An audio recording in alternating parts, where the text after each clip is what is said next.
Hey, what's going on? I'm Keith here at Sports Vibes TV, and I'm joined, as always, by our NBA analyst and co-host, Stephen Fox. Foxy, how's everything with you? All is well. Shout out to you. Shout out to the chat. Shout out to the SV Nation. I hope everyone had a really good Thanksgiving. Can't wait to talk hoops with you. How are you, my friend? I'm doing pretty good. Just to let everybody know, we started a little bit earlier because I have an event to go to later on today. So we apologize for the switch up without giving you guys enough notice. Really appreciate it. But for those of you that are able to tune in live, we really appreciate you. And to the replay gang, thank you guys for tuning in and supporting the live streams. We just wanted to give a few shout outs to the people in chat. We've got Still Dre, Splashing 1276, Buzzer Beater. Thank you guys for tuning in. Foxy, anybody you want to give a shout out to? Yeah, the one and only Geraldine MacGyver. Hope all is well with you and the family. Ernesto Abreu, UBG. Can't wait to chop it up with you, gang.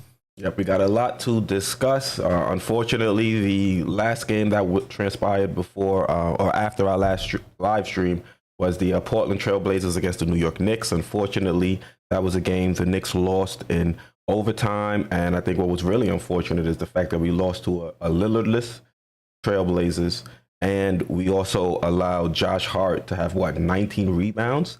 Josh Boardman Hart out-rebounded all three of our centers combined. I think that was tough to watch. And also to see Jeremy Grant go off of plus, over 40. You also saw Anthony Simons go off for, I believe, 38. So there were definitely some issues with the Knicks. Hopefully they'll be able to address them and come out better today in today's game. But Foxy, let me know some of your thoughts on the game and what you saw out there on the court. Did you say Lillardless or listless? Well, they weren't listless. We look more listless than them. Yeah, it was, I'm a marketing person, so I'm all about trends. I'm all about sample size. So we're about 20 games, a quarter way in. So now all of a sudden you can say that, the numbers are starting to show who this team is. And it's crazy. Like you said, a Lillardless team shooting 31% from three, 30. Talk about hack and whack. Yeah. Oh, my God. 51 foul shots, 35 fouls. It was funny during watching the game. I was talking to George and I said to him, would you rather have a 4-year, $100 million contract with Anthony Simons or a 4-year, $108 million contract with RJ Barrett? Oh, man, just watching Simons, it took him one dribble or maybe two dribbles to get his shot. Boom. And it's like, wow, this guy's just going to be electric. He's going to just get better and better and better. And shout out to Tom Piccolo. I don't know if people follow him. He had a wonderful breakdown of the game on both Randall and RJ with video footage. And RJ was just brutal. You saw his teammates really upset, whether it was Randall all alone, him not passing to him, whether it was Obi not passing to him.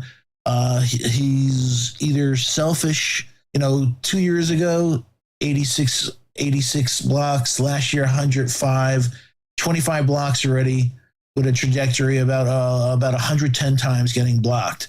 So if you're doing that in your last 3 years and you haven't figured out that maybe I got to develop a floater or I'll pick it up, do one less dribble into the reserve, into the area where the land of the Giants are and just get my shot off. But if you keep getting your shot blocked like that, then you're either selfish or, and he's showing selfish, and he's also showing that why I goofed around saying listless.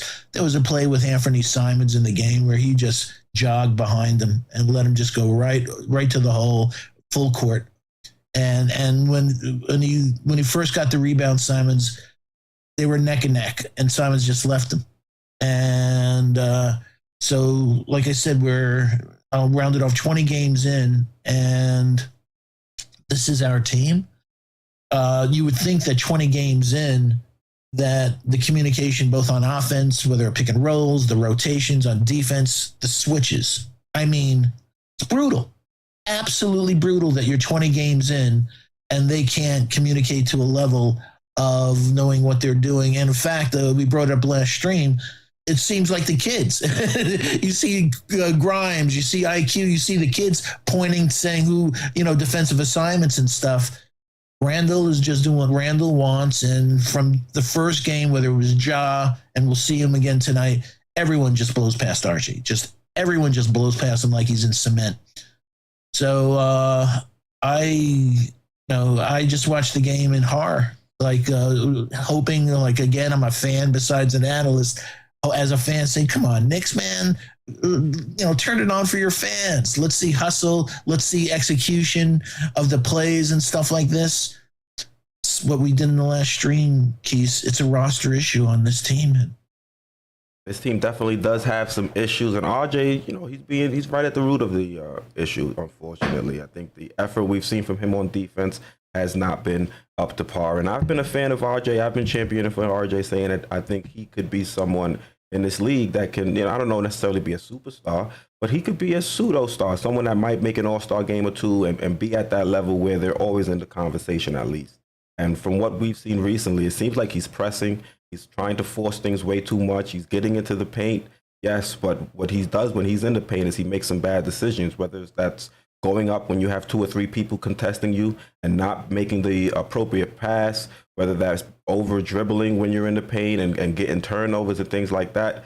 So with RJ, I hope he's able to figure it out. But first and foremost, he's got to figure out the jump shot, because once he's able to figure out that jump shot, it'll force teams to guard him a little bit differently. You're seeing a lot of guys, a lot of teams go under screens, which is making his life a little bit more difficult. And with him, his game is somewhat predictable. He's always going to try to get back over to that left hand. So when you have guys going under the screen, it really just complicates things that much more for him. So hopefully he'll be able to figure it out. We ended up giving him a decent contract, which really to me isn't that big of a contract unless he continues to play like this. If he continues to play at this level, then you're going to look at the deal and you're going to say, all right, this was not a great deal for us to send to him, especially following, failing to bring in a guy like Donovan Mitchell. But if he's able to step it up a little bit, I mean, you look what he did last night. He was the game last night? I'm losing track of time. The game was Friday.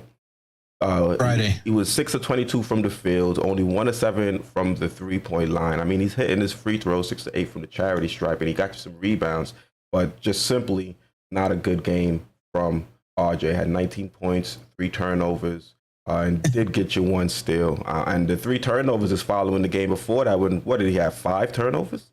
Yeah, it was brutal. Yeah, he finally found his shot, but he was turning the ball over left, right, and center. So RJ, man, I'm a fan of his, but he actually had 6. Yeah, so RJ, you got to start figuring it out, man. Especially with the fact that the team opted not to include you in the deal for Donovan Mitchell, so the stakes are even that much higher. So hopefully RJ can turn this around. I mean, last season he started off slow and he was able to figure it out, but this can't start to be the trend. We can't have RJ starting every single season off slow, especially 20 games. Maybe you want to start the first 5 games slow. It is what it is, but 20 games, he's got to figure it out. Yeah, figure it out. And 538 Raptor. I know folks in the SV Nation, if you use that, it allows you to do all these different searches and all this different criteria. So I work one up where players that are 4 years or less, he's rated as the worst defender in the NBA. Just the last, and for a young player. And it's like, wow, man, I always, from day one, I always had an issue with his lack of explosion, his slow feet, his lack of hops. But to be last, like you and I always talk about, you have to want to play defense. And it looks like you don't want to play defense. You got to give effort. The number one thing of defense is effort and technique. I think both of those places, RJ's lacking greatly at the moment. I got some faith in him. Fingers crossed. Hopefully he'll figure it out. And if not, we're going to have to move him in a deal to bring in somebody that will. All right, let's see what else we got going on in chat. Greg Release says, peace to Keith and Foxy. Salute. Thank you for tuning in. Appreciate the support. East Blue Drew says, we paid Mitch and iHeart too early. Sims is the best center we got. Sims is definitely a solid option. I'm definitely a fan of what I've seen from Sims so far. I wouldn't say he's better than Mitch at this point, but I would definitely say he's giving iHeart a run for his money. And you should start asking Tibbs why is iHeart the first center on off the bench. I think at this point it should be Sims the first one off the bench following Mitch. Hey, you and I didn't talk about something that we need to talk about. Did you hear about Hartenstein having an inflamed Achilles? Yeah, since training camp. Since training camp. And this Tibbs plays him 40 minutes in game one. In game one. And people like saying to you and I when we're saying how to fix the Knicks, and it's like, man, what do you want to get rid of Tibbs for and everything else? It's like it's like a trail of bodies from every place he's ever coached this guy. How do you do that? So, and it's weird because my eye from watching Clippers games last year saying, I know he's not Elijah Wan, but I thought he had a little more pep in his step, man. What's going on with him? Now hearing you have no explosion if you have an inflamed Achilles, man. That's got to be careful too, because the next step is that popping. And it sounds like a baseball bat. and it's like, yo, what is he doing? And it's like, I mean, you couldn't have played Sims more to just monitor that you're not overplaying iHeart or, So I heard that and I went, you're kidding. He's had an inflamed Achilles since training camp. This coach got to go, man. What are you doing, man? Yeah, same thing with Grimes. I feel like they've been mismanaging his injuries as well, bringing him back a little too soon. They should have had iHeart on ice until that Achilles, calmed down. We have a Jericho Sims who's shown that he deserves a larger role on this team as opposed to being someone that's quote unquote situational. So I don't see why we needed to throw iHeart to the Wolves, especially in that first game against the Grizzlies. Ironically, we'll be playing the Grizzlies again tonight. So yeah, that was a great point, Foxy. The fact that iHeart is dealing with an Achilles injury, and the crazy part is that's not something that's not something that's gonna heal throughout the season. If it didn't heal throughout training camp or heading into the season, definitely not gonna heal when he has to cut, plant, and try and defend some of these bigs, especially as we're starting to see bigs are becoming more and more mobile out there in the league. So for him, it'll be difficult to manage that injury, and hopefully he'll be able to get through it. Yeah, and when you brought up Grimes, the word came out that he's feeling better, but actually he played too much basketball. He was on that foot too much. He had to really give that foot a rest. And again, it's like they're so frightened that if I don't show up every day at the facility and work, I'm afraid I'll lose my gig. And so these guys are overworking, man. Speaking of making sure you're there so you don't lose your gig, that might be happening to Cam as we speak. Grimes has been just doing good after his insertion into the starting lineup.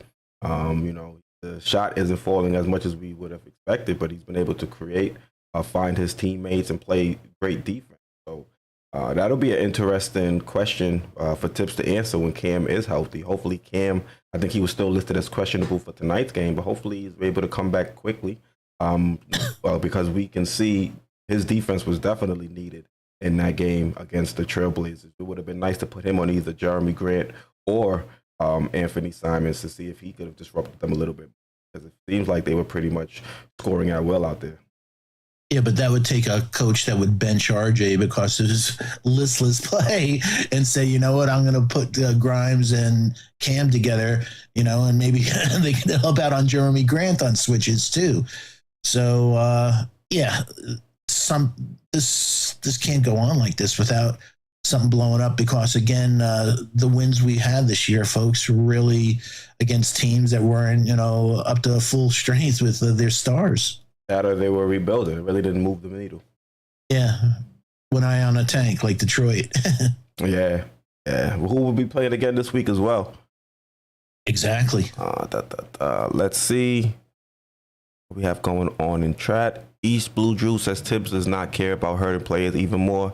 His career should show you that, especially with the fact that this is probably Tibbs' last coaching gig in the NBA. So he's going to throw everybody to the wolves before he allows the team to fire him. All right, we've got Kenny Payne in chat. No more excuses for RJ. Kenny Payne, you got to let us know what's going on with Julius. He's been bugging out ever since you left. Got to figure it out. Yeah, but Kenny Payne's bugging out. Louisville, I don't think has ever had a worse start to their history. Last time I checked, they were 0-5. Rough for him out there. Let's see what else we got going on in chat. Splashing 12676 says Tibbs needs to go. He's a good coach in certain schemes, but we need a faster, offensive-minded guy right now that will run these kids. Facts. We definitely need to make a change at the head coaching position, and we've been saying that since the season. We've been saying that since before the season. I mean, we saw the writing on the wall. You know, this Tibbs is not really made to be a head coach in this modern NBA. I mean, his offensive schemes are antiquated. The way he has us playing defense, we're giving up threes left, right, and center. And then if Mitch isn't in the game, it's pretty much an open layup line. Even though Sims has shown to be a little bit better than iHeart, but for the most part, when Mitch exits the game, you really notice his absence out there on the court. So, no doubt. Yeah, and hopefully no different than we just brought up iHeart. And we actually said this a few streams ago, is that when a guy is exhausted, that's when they actually get hurt again. You know, so he worked over, he comes back, Mitchell exhausted, and then it's like his knee is sore again. It's like, maybe you played him too many minutes again. It's like, come on, Tibbs. It's like, gosh. So hopefully, like you said, nobody's the rim protector that Mitch is on this team. Tibbs, we've been screaming about Tibbs' minute management for like 3 years already, and this guy still doesn't figure it. You know, I always look at basketball like whether playing defense or offense like a dance. I just don't understand why in practice, whether it's pick and rolls and everything, that they just don't go through a drill a billion freaking times to get into muscle memory. I've never seen a team, between guys that are here now, RJ and Rand, I've never seen a team so confused of what they're supposed to do.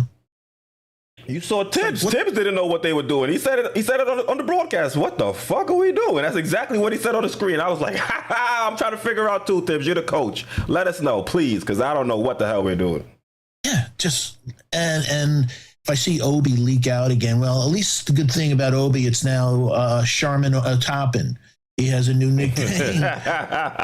I mean, we talked about playing soft, but beyond soft, man, this guy in the middle of possessions is already leaking out, losing his, not watching. He's watching the ball so he can leak out. Guys are going back, or he has no idea where the guys are. Randall has no idea where his guy is. RJ has no idea where his guy is, and Brunson's looking around like, why the hell didn't I stay with Luka? I'm a little bit concerned about Brunson too, man. It seems like he's getting banged up left, right, and center. First, he came into the game, started the game with a wrap around his hand. That was new. That wasn't on his hand in the last game. And now we're hearing he's potentially out for the game, or questionable, I guess is the correct way to put it, due to a quad contusion. Didn't practice on Saturday, and I guess he's a game time decision today. Did you hear any word on his? No, the same thing that you did, but I'm just saying he's a warrior, so I'm hoping that he's gonna. He's been icing it and doing whatever he needs to do, and that game time he'll just tough it out, bite the bullet, and play for us. But doesn't it hit you, Keith, that we're watching this guy, the 6-footer, around a 6-footer, and taking the physicality, taking hits, and then you look at people like Julius that's like chiseled like a giant 6'9", and you look at an RJ and it's like, do you remember the last time they took charges like that? I don't remember the time. I haven't remembered Randall taking a charge in the Knicks uniform, period. I know. He's usually the one doing the barreling over. I know, with his arm, and then with the half a second with looking at the ref. But I'm like saying, these are the guys physically that you think, they can take it, and they never put their body on the line for the team or the fans. And Brunson does. And now he's starting to pay for it. So hopefully he'll be able to play, because he's probably the one guy on this team that we can't win without. I just don't see it, because you see moments, even in last night's game, well, even we lost, but it was Backpack Brunson who was kind of taking over and keeping us in the game. And once he started to sputter a little bit, that was pretty much it. The Blazers were able to run off. Yeah, I checked Vegas last night. I think it was 39% probability that will make the playoffs. And when you just said it, Brunson, that was with Brunson in the formula. If Brunson's not in that formula, it's probably going to be a 9% chance that we'll make the playoffs. Yeah, definitely. The probability of us making the playoffs definitely drops if you don't have Brunson. All right, let's see what we got going on. East Blue Drew says McBride was taking charges. Yeah, McBride, the young guys, you really don't have anything to complain about them on defense. Honestly, I was talking to Foxy. I wanted to discuss the grouping of Deuce, Quick, and Grimes out there because the defense looks completely different when you see those three guys. And I was a little bit skeptical because I didn't know if Grimes could really, defend the three position for some extended periods of time on the court. But when you have those three guys out there, they look, the defense definitely steps up. There's a uptick in the intensity, especially out there on the perimeter when you see those three guys on the court. So hopefully we'll be able to see more of it. It's not really a large sample size, so we can't really make a good assessment as to how they would look if they were to go out there and be given a boatload of minutes. But Tibbs should be looking at that lineup and seeing what they can do. And we might see it too if Brunson really doesn't get too much minutes tonight because of the injury, or if he doesn't play at all. Yeah, absolutely. And if you watch them when they're on the court together, those three, I think the big difference is that they're in the space of the guy they're guarding. And the other guys, you give somebody space in the NBA, it's lights out. Forget about it. Either that or they're going to get somebody, they're, whether McBride or Grimes and IQ, they're using their body. So, for them to create separation, all of a sudden it's like now they're putting in work. Like you said before about RJ and the last time we played Memphis, and when Ja was mic'd up, he's saying, go under left, go under left. Everybody in the NBA knows it. They're going under the screen. And, so those three guys, they fight through screens. There's an old term. You have to get skinny. You have to learn how to get skinny to get around screens and stuff like that. So you watch IQ and you watch a few of the others, and you're like, that's textbook, baby. That's beautiful. You watch RJ and it's like, is that guy 73 years old? I can't see. That guy, he looks so slow. So he looks so awkward trying to get around screens. And this. He's not like a guy like we talked about with Cam that has that 7-foot plus wingspan. So if a guy gets that step on him, he still has recovery because of the length and everything and the athleticism. RJ don't have that. It's basically saying, if we don't have a second line defense, there's a layup or a dunk. Yep. Hey, what'd you think of that RJ dunk or try to dunk? It's like, is this guy on Molly's? What's up with this? You have no freaking lift, no hops, and you take off from that spot trying to dunk a ball. Hey, he made me get up out my seat because I had to see if he was actually going to complete it. I was like, no way, there's no way. I was like, oh, okay, I figured. It's like, oh gosh, man. It's like, don't you have any reality about your own skill set? Well, listen, he tried, it didn't work, so now he knows not to try it again. Or at least try it again. But meaning everything about him, whether it's that dunk or you watch him on the pistol, he's so freaking slow with no hops. Everything's a buildup. So it's like somebody doing a dunk in the championship where they run full court to take off from the foul line. That's just every possession of RJ. He has to wind up to get his game going. Like I said, when you watch Simons, it was like, one drill, boom, wow, that was sweet. Oh my God, he can make a shot in one or two dribbles. This kid's going to be unbelievable. And he got $8 million less than RJ. And look at the upside of Simons and look at if you're thinking about the ceiling of Simons and the ceiling of RJ, it's like two different trajectories, man. Not even close. Yeah, that athleticism and quickness of Simon really showed itself out there on the court. And touch. One thing RJ will never have, touch. We were talking the other day about Mathurin. It's like he's lighting it up. Why? He has such soft touch, this kid. So it's like I said to George, and I'll say it again, that Ben Mathurin is everything we wanted RJ to be, but will never be. He's unbelievably athletic. He has great soft touch from anywhere. So I can't, he's everything that RJ will never be, that we wanted him to be. Yes. Need to get a little closer to your mic. Oh, can you hear me now? Yeah. Good. All right. I just wanted to put up on screen stats so far for the year.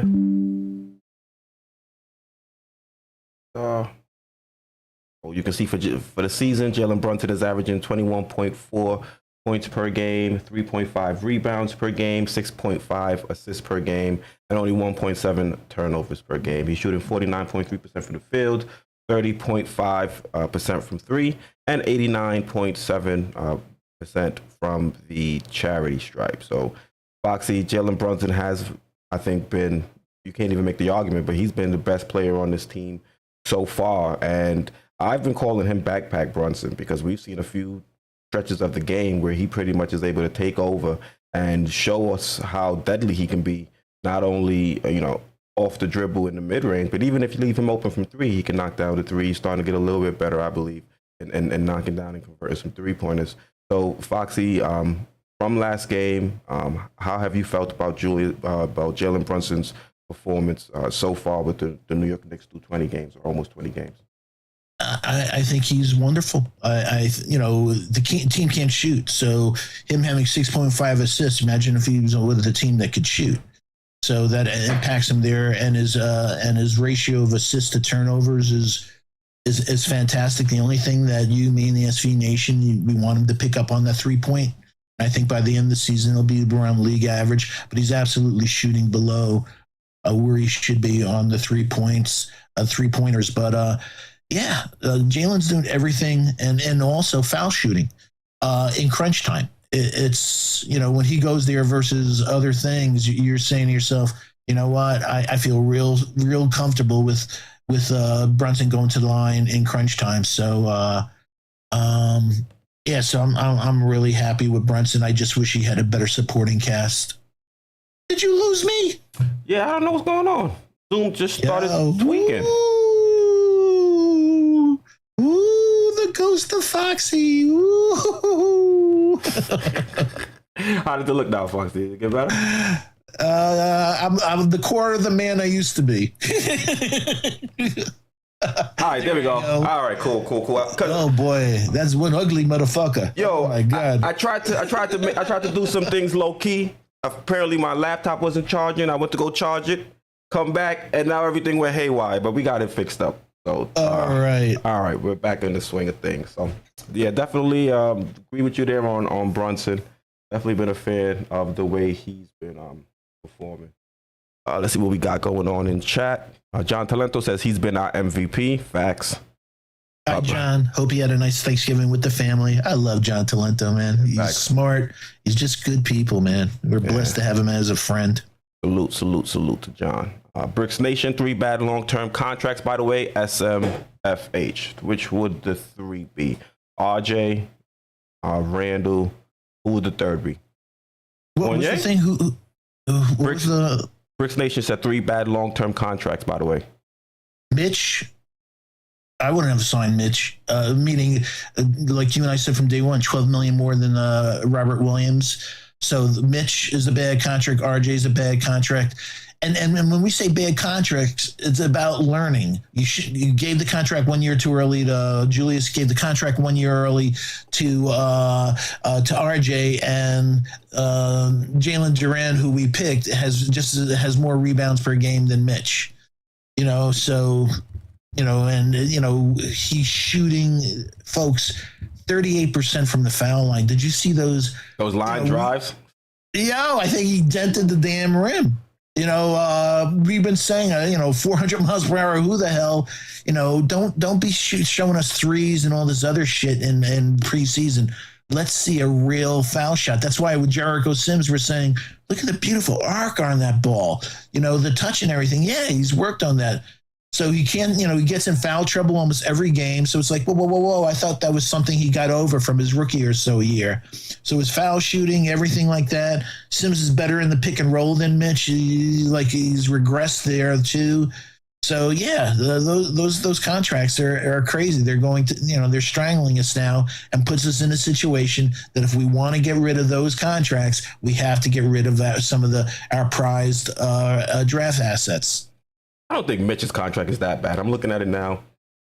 First season's pretty steep at 17, but after that, it goes down. It's descending. So if you have 15.6 in 23-24, 14.3 in 24-25, and then 12.9 in 25-26. So even if Mitch continues to be injury prone or in and out of the lineup and things like that, I still think that's a salary that you would be able to move, especially seeing how different the team looks defensively when Mitch is on or off the court, on and off the court. So for Mitch, I don't really view that as too bad of a salary. Like, yeah, the initial 17 is pretty steep, or whatever the case may be, but after that, I think by the last year of the deal, it says it's only about 8.77% of the salary cap. So that's reasonable. That's not too bad. It's just the fact that you need him to be healthy. You know, if he was still on the court and maybe he was just dealing with some foul trouble here or there, you would say, okay, that's something we can work with him on. But the fact that he's dealing with knee issues, being in and out of the lineup, this is something we thought we would be past.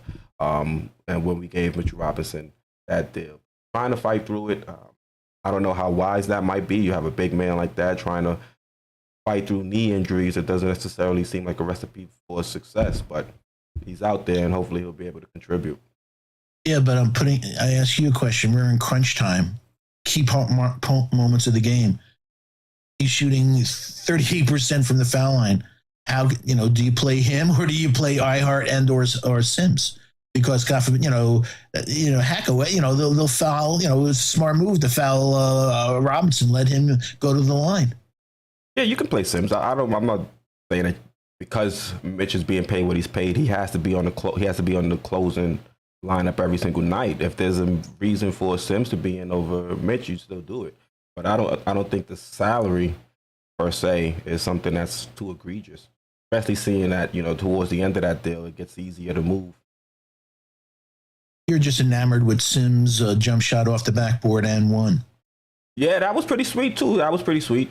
The fact that he was able to knock that down, I think that was something we kind of surprised me. I mean, Tibbs has said there are aspects of his or facets of his game that we really haven't seen out there on the court. He hasn't really been given the opportunity to show that. So hopefully that's one of those things that he's able to do for us offensively, and it would give us even more of a reason to play him over iHeart. I think I'm loving the energy I see from a guy like Jericho Sims, and we'll talk about him when we get to the bench. But he's definitely been a shining star for the team so far. Mitch made that huge turnover late in the game with the thrown pass to Randall. Yeah. But it's a great example of what we were just talking about. Sims could have dribbled that ball up until there was spacing for him to pass the ball. You don't see that with Mitch. Unless he's going against Plumlee. Yeah, you saw that one time. It was a one-off. Yeah. Let's see what's going on. Keenan Lambert says Mitch took a knee to the back of his knee, not an overuse injury. Well, the same thing happened with his foot. It wasn't an overuse injury. He landed on somebody's foot. So, he just finds ways to get into these unfortunate situations. UBG says Mitch can't even shoot a hook shot. Unfortunate. Hopefully he can start to build out that offensive game. I mean, we've been saying it for years, though, and we still haven't seen much. But now it's like you got $60 million. I didn't have to have it before I got it. Now why do I need it now? But with his game and everything, you'd say, wow, it's a natural for him to have a little jump hook. Get one fake this way and go up real quick with a jump hook. You'd think it'd be a natural, but nah. And then, like you said, this amount of years in the league, and you don't try to get that into your game. UBG says this front office has failed us. Hey, but when we said it on Wednesday, people were saying, coming at us as if we were off base. I mean, one little win, and everybody was like, oh, kumbaya, everything's good now. No, man, this team still has issues. We win one game, and that doesn't mean it's just going to cover the stench of some of the other issues this team has. Roster construction, the coach, Julius Randle. I mean, we're going to win some games. This team is not at the bottom of the barrel. We're still a competitive team for the most part. But if you look at this team and what we're trying to build long term, it just ain't it. So, we just mention it. And if you disagree, it's understandable. Just let your thoughts be known in the chat, and we can discuss it and go back and forth. Yeah, much respect. The only thing that I'm surprised about is people that are happy with a 500 team. What are you picking on them? We came back 3-2, or we're 9-9. You guys are so harsh. Mediocrity and 9-9 float your boat, then power to you, man. And the only reason I can kind of understand that is because if you look at the NBA standards, for the most part, a lot of teams aren't too far from being 500 for the most part. So I guess when they say that, that means we're still within arm's reach. If we make a run or something like that, we can be in a better position. But if you look at the way this team has played, do you really see us making a sustained run in order to put some distance between us and 500? Or competing against a team of really quality, that has a talent. Yeah, I mean, people keep saying 500. This team probably shouldn't be 500. If you look at the wins, a lot of those teams, like you said earlier, Foxy, didn't have their best players. And if they did have their best players, we may be having a completely different story. Instead of us being, what are we, 9-10 at the moment? Yep. Could very easily be 7-12. And then at 7-12, do you feel as comfortable as you do about the Knicks now? I don't think so. Word. 7-12, Tibbs might already have gotten the axe, especially after those bad losses we saw a couple weeks ago. I mean, that's one thing. We really aren't seeing us getting the break speed off us. We were competitive against Portland, but again, that was a Lillardless Portland, so it's really hard to use them as a measuring stick. I would have liked to see how we looked against Lillard out there. Yeah, but it's our home court. You think they'd be a different level? Yeah, a different level of energy in front of our fans on their turf. I mean, I see New Knicks. A shout out to my friend New Knicks. Hope all is well. One of the great guys in the Knicks fandom. I saw my friend Heck earlier. So Knicks Morning Brew, Monday, Wednesday, Fridays at 11 a.m. Make sure you check in with Heck, Jigga, and fabulous Phil Porto. So, Fox, we haven't really talked too much about Quentin Grimes. How have you felt about him now that he's been inserted into the starting lineup? And do you think he'll be a mainstay in that starting lineup, or do you think when Cam returns that there'll be a swap? If that three, like you said, if the rust comes off and that three starts dropping the way I think it will, from college he was a 40% his rookie year. I think he'll get his stuff. Cam's in a lot of trouble because we mentioned it previously that his IQ, he plays like a 10-year veteran, his knowledge on the court, the angles he takes on defense, the way he pushes players into coverages, he's fantastic. Like you said, the passes, the cuts that we've seen. I love you because you've been saying cut. Does anyone on this team cut? Yeah, Grimes. He's had a couple of really nice cuts, beautiful, and even when he's cut, when they converge, he dropped it off to Mitch or a few other people. He's showing an all-around game. So God willing, Hail Mary, full of grace, let Grimes need stay in place. That if he could stay healthy, he's a quality. Like I always say to you, in my head, I'm always looking at Toronto as the template possibly for this team. So we have our Kyle Lowry or our Fred VanVleet and Brunson, and I think Quentin Grimes is our like Norman Powell. Really quality guy, excellent defender, and you want a guy like that in the foxhole of going to war against other teams. So, hey, I just hope he stays healthy, and the more minutes he gets, I think you see him go into the hole.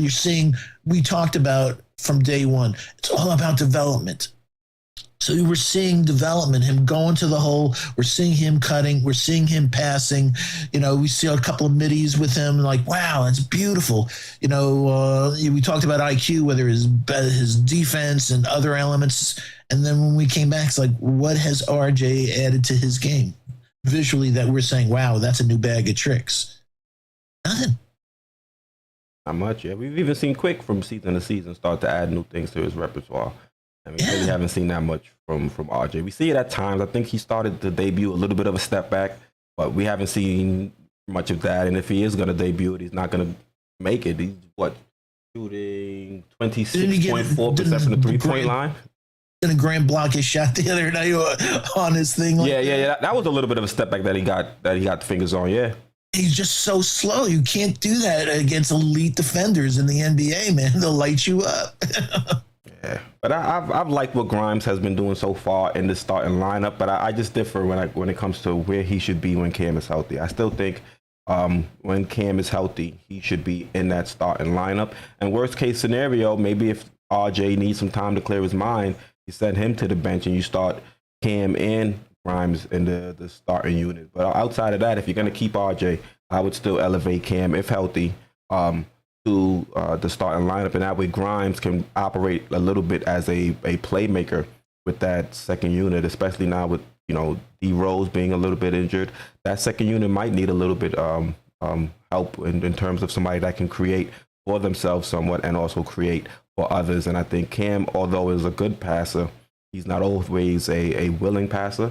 So if you look at the way Quentin Grimes is able to operate, create off the dribble sometimes, and get into the paint and things like that, I think he would fit and flow a lot better with the second unit than we've seen so far with the starter. So I think we'll definitely see an uptick in Grimes' performance when he's given a little bit more freedom to have the ball in his hands with that second unit. Like I like Grimes when he's running up and down with Emmanuel quickly out there on the floor with Obi Toppin. So if he were to be with that second unit, operate a little bit more as a playmaker, a secondary ball handler outside of Emmanuel quickly, I think that might be the best role for him on this team. Did you say RJ has to clear his mind or clear his behind? Because he looks like he's full of shit. RJ definitely got to figure it out, man. Like I said, I'm a fan of the guy. His game's not the prettiest, but I think for what we need, he's able to get it done, and he just has to figure it out. Yeah, everybody loves 19 points on 22 shots. What's wrong with that? I love it. People are like 18 points for RJ, man. He's happening. Took 22 shots. So, yeah, man, you really know your hoops. I can't say too much. My favorite player is Kobe. Yeah, but it was different. It was way different. Take slingshots to the game when he leaks out, man. Let him rip. It's like. Let's see what he says. Kenny Adams says Cam is always hurt, and y'all criticize Mitch. I mean, we criticize Cam as well. Foxy, you're always mentioning that the groin things are something that's always going to pop up, and you're off the Cam train. And that he can't shoot. Yeah, and that he can't shoot. Yeah, so and he avoids contact. But other than that, I'm a big fan. Yeah, we give both sides of the coin here. There's some players Foxy's a bigger fan of, and there's some players I'm a bigger fan of. So we like to give both sides of the argument. I don't think we're biased here on this channel. There's some players not particularly fond of, like Randall. But when Randall's out there balling, we give him credit. Like that game against the Phoenix Suns when he was it the Suns? No. Yeah, no, the Nuggets when he stepped up and upped that defensive intensity. I was saying that's the Julius Randle we needed to see against the Trailblazers. We see that Julius Randle, we win. And I was hoping beautiful possession on defense against Grant. Yeah. We saw it at first. Exactly. So it's like, why can't you play every possession like that? Or stop throwing up heat check threes in the middle of overtime or at the start of overtime. That was ridiculous. That second three, it was like, no. Oh, God, I don't believe he just did that. Right. Are you kidding me? Didn't set his feet. He's leaning like this. First of all, you're not that good of a three-point shooter. You should not be leaning forward, number one. And number two, you shouldn't be taking that shot point blank, period, especially in a crucial moment like that. Try to get the best shot, not just the first shot that you think is open. Why? There was only 17 seconds left on the clock. Why? You're picky. Well, you said pick up the pace, huh? Craziness. I know you, me, and the SC Nation collectively is like, no, are you kidding me? Did you just take that shot? Yeah, that was nuts. That was nuts. All right, let's see what we got. Tyree says, Killer Cam and AD Cousins.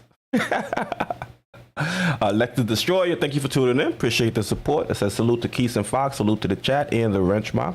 Appreciate you tuning in. Lex. Cody says we're equal opportunity bashers. I wouldn't go that far. I was about to say I'm an equal opportunity offender. Absolutely. I don't necessarily bash. I just, if there's critiques to be made, you got to be. I don't want to say hard or nothing, but you got to be honest. You want me to come on here and lie and act like everything is sweet when the team doesn't look like it's performing up to expectations, especially heading into the season? I don't want to come on here and lie to you. I want to come in here and tell you what I'm seeing and how I feel. So you guys can do the same. Let us know in chat and we'll discuss and chop it up. Like Foxy says all the time, our opinions aren't necessarily fact. I mean, like, it's opinions. It's not fact. It's just an opinion. We're not saying it's right or wrong. It's just our thoughts. But we have much respect for it. If you agree, that's cool. If you don't agree, that's cool too. It's just all love, man. And then we crack jokes here and there just to keep it light, Well, you rather be crying watching this thing. It's like, man, if you don't crack jokes and do a bowl or two, and I don't know how you can get through this season. Billy Goat says, I still say move RJ to shooting guard and start Obi at the 3. I don't know if I'd start Obi I would at say the 3. Cam at the 3, but yeah. RJ can be Spree. UBG said Cam should be a mid-range. RJ can be Spree. I was going to push past it. Let's see. His sister, Louisa Spreewell, but definitely not Latrell Spreewell. UBG said Cam should be a mid-range assassin. Yo, if Cam had Jalen Brunson mid-range package, man, he'd be a problem out there. The footwork, the ability to knock down contested mid-range shots and get good looks, and the way Jalen Brunson's able to use his body in the mid-range, I think is great. You always see him get that secondary bump just to get some space, and that's what he uses a lot to really get that that open look, even though there may be people in his vicinity. So if Cam were able to get into the mind of Jalen Brunson, pick up some of that footwork, I think he'd be dangerous. Hey, folks, just body language, though, just watching these guys, you could actually see Jalen Brunson, or at least I can in my head, in an empty gym, making those fakes, practicing, making those fakes in the paint. When I think of Cam, I don't see him practicing like that. I see him just shooting, taking shots. You saw him in the offseason, the pickup games he had and stuff like that. That's not conducive to adding new parts to your game, man. It's after hours where you're doing that same thing where you're making that fake, or you and I saw with IQ. It was like the old days. If you wanted to work on that left hand, you put your right hand in a sling and you just work that left hand. And we saw whether that lob to Sims, where it's like, whoa, he really worked on that left hand. Grimes has worked on his left hand. When he came out of Houston, he had a really weak left hand. So I love when we see some development like that. And sometimes it's not something you see in a box score, but it just makes them better on the court where somebody can't, focus on that. Cody says RJ and Mitch are depressing me. Mitch, not so much, more so because I think when he's on the court, he's still making a pretty big impact. It's just the fact that the injuries are keeping him off the court, which sucks. But RJ definitely depressing me. I thought this was going to be the year for him to step up his game and get to that next level. But he's regressing bad. Yeah, all we asked for is efficiency. We knew real quick in year one that he's not going to get faster or jump higher, but if he can get more efficient and use that body, and like one of our SV Nation said in the chat, at the 2, bullying undersized shooting guards with that 6'6" size and that body that'd be perfect. But Jesus, man, he gets his shot blocked by everyone. Yeah, Easy P says, I still think Cam raised his value on the team. Definitely, he's been raising his value. I agree with you, Easy P. Yeah. Hey, folks, we have... Go ahead. I'm sorry. No, you. I was just going to say, the vegan rap says, RJ was born 30 years too late. His style belongs in the 80s. Yeah, either that or in a senior basketball league. We have 83 people in the chat. We have 33 likes. Do us a solid. Please hit that like if you have subscribed. Thank you so much. Please tell a friend to tell a friend. If you haven't subscribed, as we always talk about, we're the one-stop shop for Knicks news, rumors, and analysis. Please hit that all reminder bell so you don't miss out on any of the wonderful content. Please share the link on your favorite social media platform. If you can't catch it live, shout out to the replay gang. We love chopping it up with comments. A whole lot of comments we answered from that last one. I think I had carpal tunnel from the last thing, but we love chopping it up with you. And last but not least, shout out to the best mods on the planet. We appreciate all you do. Yeah, definitely shout out to the mods. You guys definitely hold it down for us and help us to focus on the stream. And you guys are definitely the first line of defense, honestly, when it comes to people trying to troll. So really appreciate you guys holding it down. All right, so now let's look at the bench. Bench mob. All right. Here, it's a little bit of a shakeup. Usually you see Derrick Rose starting at point. I mean, not starting, but you see Derrick Rose as the point guard leading that second unit. But now we're starting to see Deuce get more burn with Derrick Rose going down with the sore toe. So Foxy, I know we're both fans of Deuce in his game.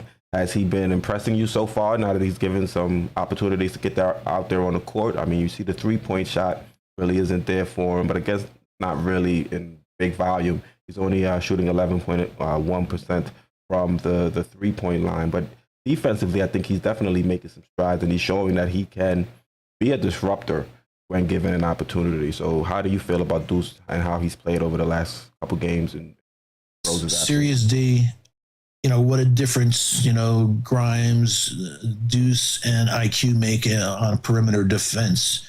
They're not afraid to bump, so his defense and that great wingspan of Deuce is fantastic. And like we always talk about as fans, I'm just waiting for, hey folks, watch them so much at West Virginia.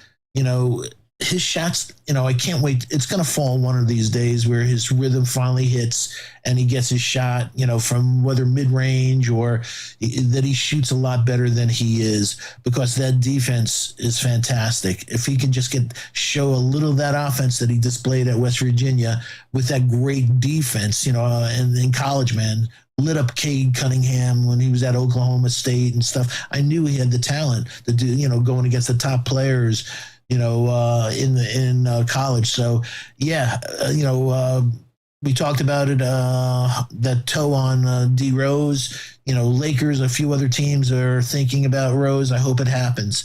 We talked about the realities of this team. It's a lot more significant for our future to see Deuce giving him credible minutes, significant minutes, so we can see his development. So the talent evaluators and the Knicks front office and also the SV Nation, that we can see, what, do we think he's ever going to be a starter? Has the capability to be a starter? Does he have the, is he going to be a very good backup? Or maybe he's not with us in a couple of years, but the only way to do that intelligently is by giving him the minutes. At this point in time, it makes no sense for Rose. If we were like 15-5, maybe it's a different scenario, but we're not. So now it's time to give them, and also chemistry. Let Deuce build his chemistry. You saw it in Westchester, but is whether with Sims or meaning Deuce playing with him on lobs and stuff. Deuce can do a lot of things, but you just got to have the minutes. I hear you on that one, Foxy. Someone, UBG says Deuce needs some handles. Definitely has to work on the handles a little bit, but I think I've seen some improvement from last season to this season. So it's definitely something that he's working on. He looks more confident with the ball in his hand. Faster. Yeah, it definitely looks like he has a little more burst. I noticed. So it's like, I like that. Yeah, that's a positive sign. If he can continue, building upon that, getting a little bit craftier. I mean, we're talking about Jalen Brunson. Jalen Brunson, I think, is a good someone that should try to build his game offensively. Same height. Yep. Yeah. Similar build and things like that. And he's also a much better defender. So if Deuce can pick up anything from Jalen Brunson, who has a similar journey in the NBA. What was Brunson, a second-round pick as well? He was, exactly. So, he was given an opportunity, and he stepped up. And if Deuce now, he's going to be granted an opportunity with Rose out. Let's see if he can make the best out of this and see if he can actually become a difference maker in that second unit and give the front office a little bit more, give them a better, give them a little bit more confidence in shopping Derrick Rose around and seeing if we can get something for him, especially if Derrick Rose is showing that he was a little bit disgruntled in the way he's being used. And I think that may come out in future interviews, especially if that big toe gets a little better and he doesn't see he's getting enough time. He may be saying stuff, trying to maybe expedite it and to get him out of here. And like I said, at this stage, we don't mind. We respect D Rose, but it's time for the young core. It's weird. We just mentioned that Deuce looks a little quicker. What the hell has Grimes done? He has burst all of a sudden. He looks like he has more burst than I've seen since he came out of Houston. Yeah, definitely. Yeah, he's looking much more athletic, looking quicker, getting to the basket better, more explosive. Definitely. The first step. It off the screen, yeah. So, I mean, I won't say it makes me feel better about them not saying Quentin Grimes shouldn't be included in a deal for a game changer. But hopefully he can continue to play well and continue to build off some of what we've seen so far. Because if he can create off the dribble, he can start to knock down that shot, and he can be a elite defender out there on the perimeter, then I think Quentin Grimes is going to be much more valuable than any other player you can probably find at that position in future drafts at 25. I think he's definitely going to be punching above his draft ranking. Yeah, and we just saw yesterday on the Friday on the Blazers, Josh Hart. He's a dog. That's a very similar type of player to a Quentin Grimes. A real dog like that who's not afraid to mix it up and stuff. So hopefully he just continues his growth. Josh Boardman Hart. Cody says Grimes pushed up his ceiling. Fact, and that's something we want to see. They held him out of the trade talk, said he wasn't somebody that they wanted to move off of. And now, he's starting to show some signs that kind of, I don't want to say it backs up that move to not include him, but it gives the front office a little bit of a ledge to now stand on and say, look, Grimes is starting to show these signs, and this is why we didn't want to include him in the deal, because we feel like he could be much better than some people around the league expect. And you're seeing the uptick in the athleticism. You're seeing the uptick in him being a better playmaker, finding teammates out there on the court. And also the defense. Whenever you're watching the game, you see Grimes out there making impactful plays on defense. And this is a team that is struggling mightily on defense. So if Grimes can continue to, step his game up and play better on both sides of the court, then I think, he's going to be a big piece for this team moving forward. Yeah, but again, as we talk about from a Tibbs perspective, when was the last time you saw them run a curl for him? He's a natural player for that shot. When was the last time you saw them run a curl for anyone? Ding, ding, ding. Grand prize winner, folks, right there. I know. So it's like everything is like a third option. Everything broke down. All right, throw it out to him with 5 seconds left on the shot clock for a three from Grimes. But it's like, could you give the guy with a good screen or something a better, why don't you run a play for him for once? Is that so hard? Yeah, they don't really. I mean, I would like to see their playbook, see what these plays are like, because it looks like they're just doing whatever they want out there. They're just freelancing for the most part. Knicks 100, but they keep making excuses for Quickly and his empty stats. When you play his defense, if you look at the numbers, bro, those aren't empty stats on defense at all. So he's a top-line defender in this league now, so I don't feel...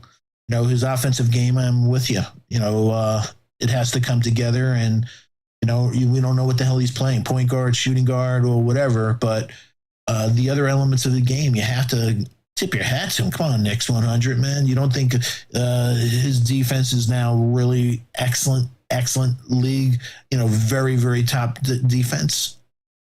Yeah, I feel like Quickly still trying to find his way offensively, and we started to see some signs from him in the last game. Was he actually shooting 40% from the three in his last game? So that you got to give him some credit for. He's starting to figure out the offensive side of things, but defensively, he's been one of, if not the best perimeter defender for this team all season. So I wouldn't say Quickly is the one that puts up empty stats. There's a lot of other players on this team that I would mention their empty stats before I get to Emmanuel Quickly. Emmanuel Quickly was shooting like 0 for 6 in the game, and his defense was still making waves.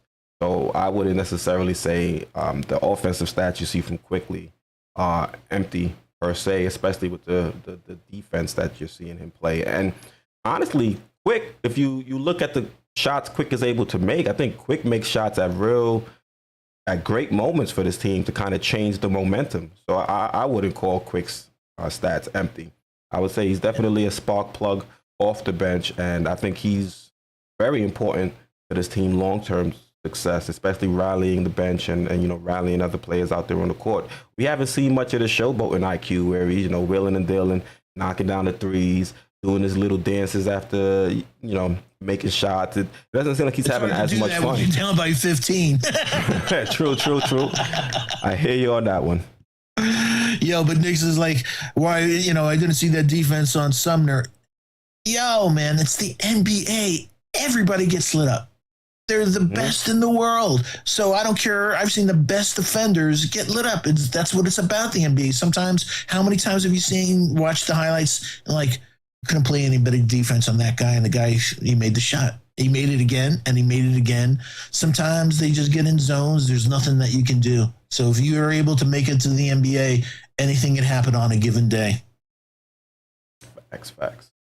So who's the last player we got to talk about? We talked about Deuce, Quick, Grimes. Let's talk about Obi. Man, how you felt about Obi over during the West Coast trip, and the last game at the Garden against the Trailblazers? I don't know. He must be wearing Depends because all he does is leak out. I swear to God, man. When you watch the highlights on him, it's brutal. Right in the middle of possession, he's like just already leaking out.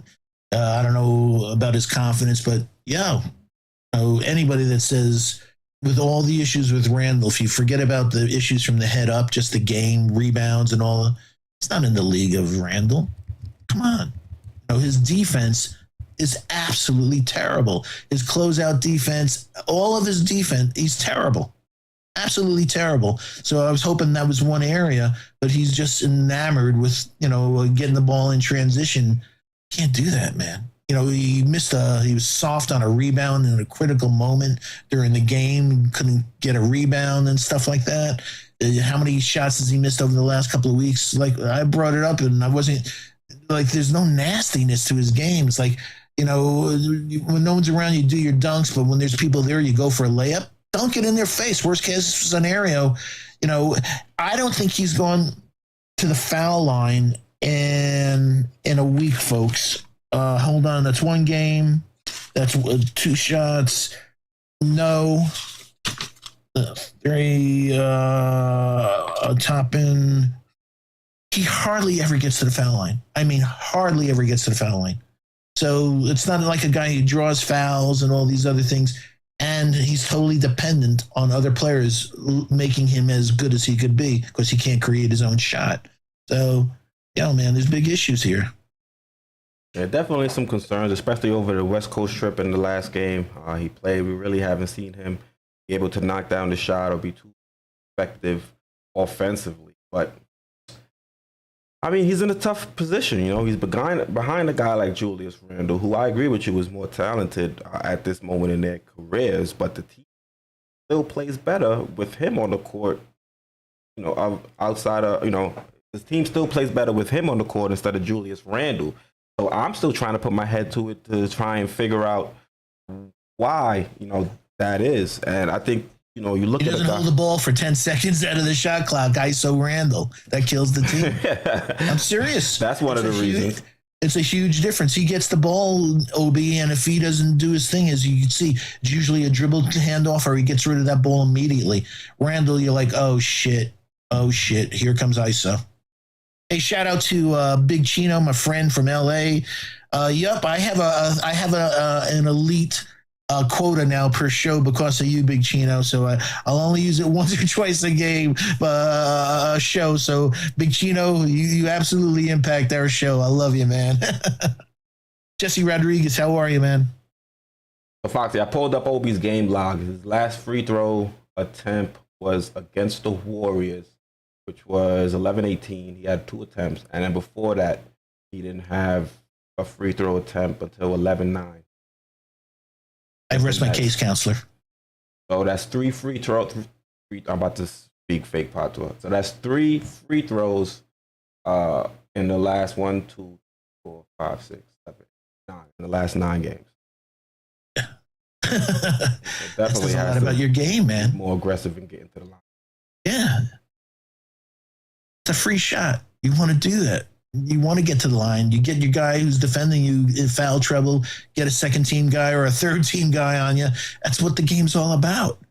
Even if you don't get a second or third team guy on you, you saw even last night because of the fouls, certain guys were able to get really easy buckets in the paint because players didn't want to pick up that 4th or 5th foul.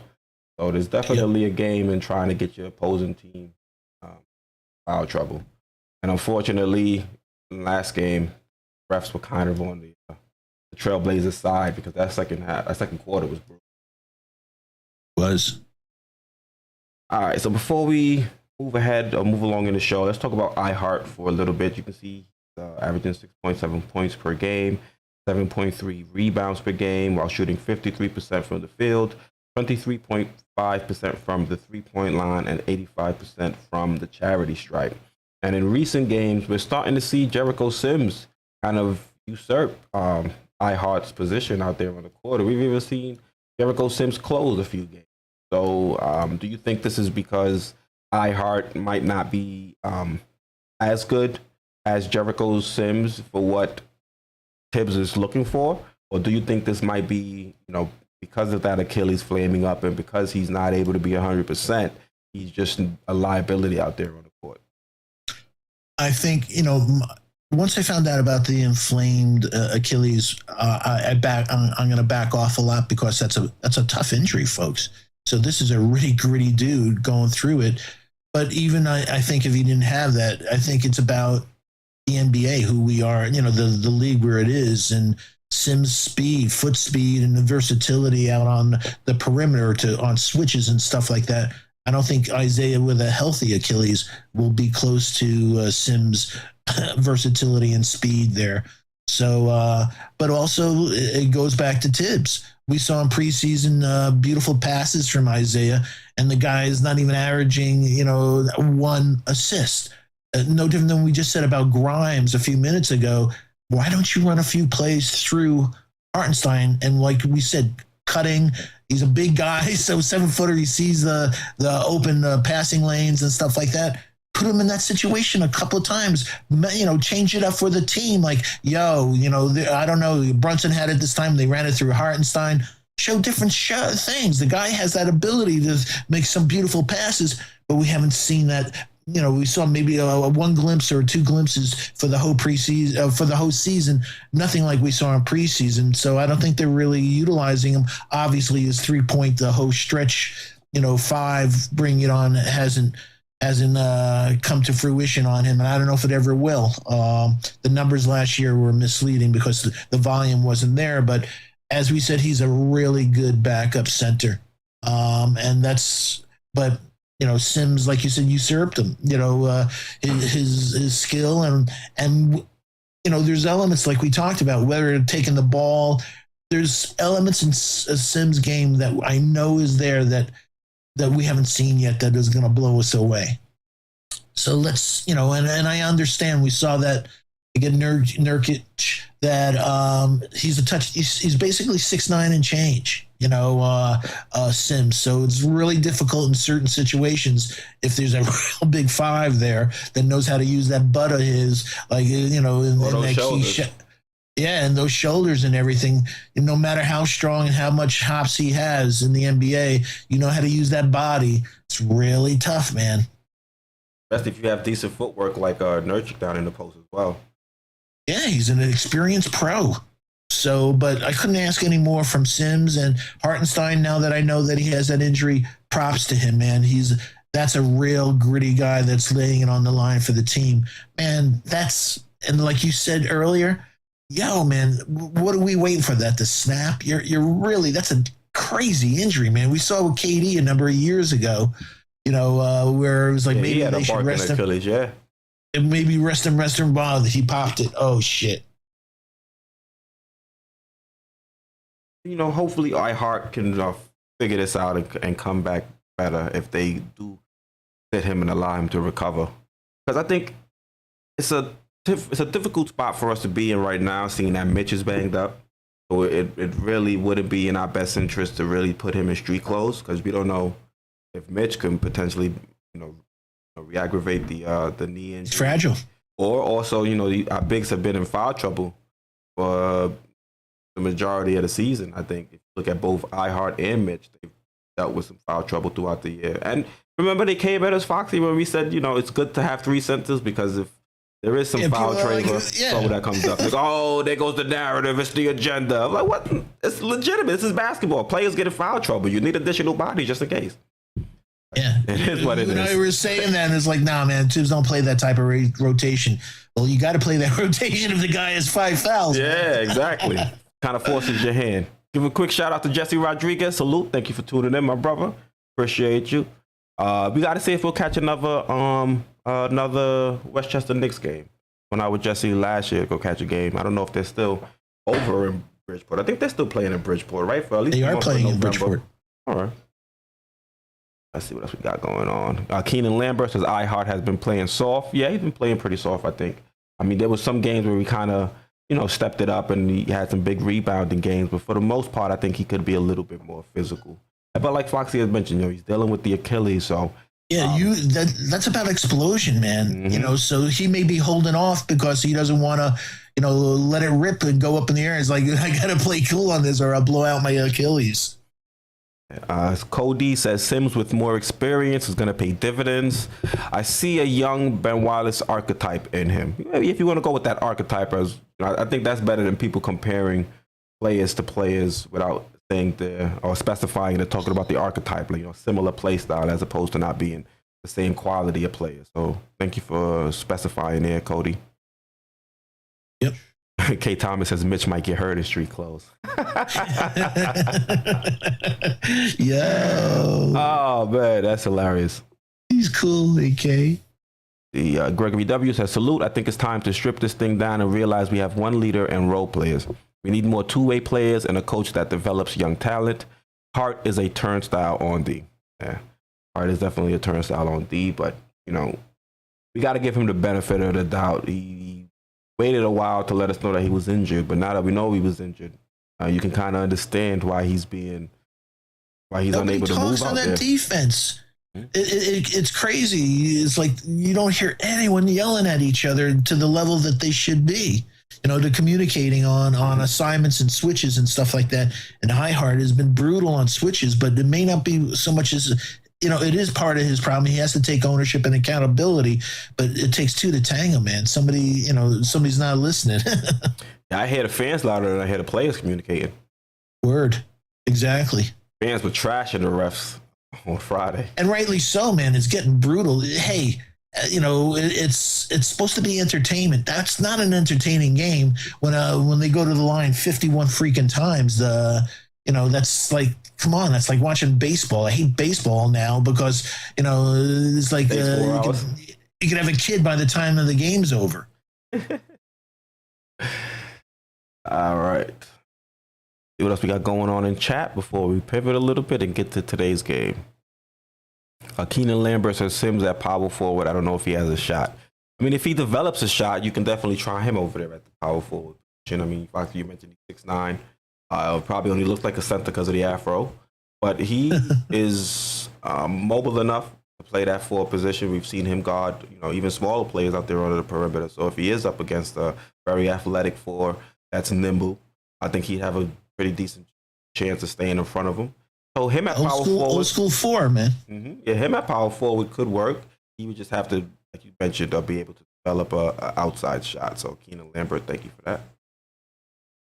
Because you see guys like Royce O'Neal, other players around the league that as long as you we have guys on the team. A lot of teams, Draymond doesn't shoot a lot for a power forward, but he does other things. So who knows? Yeah. All right. Talento 51 free throws is ridiculous. John, is that crazy, man? 51 was nuts. How many did we end up shooting? I think they almost doubled us, right? 28. Yeah, close to double. Yeah. All right. Let's look at the team rankings real quick, just to see where our New York Knicks are at the moment.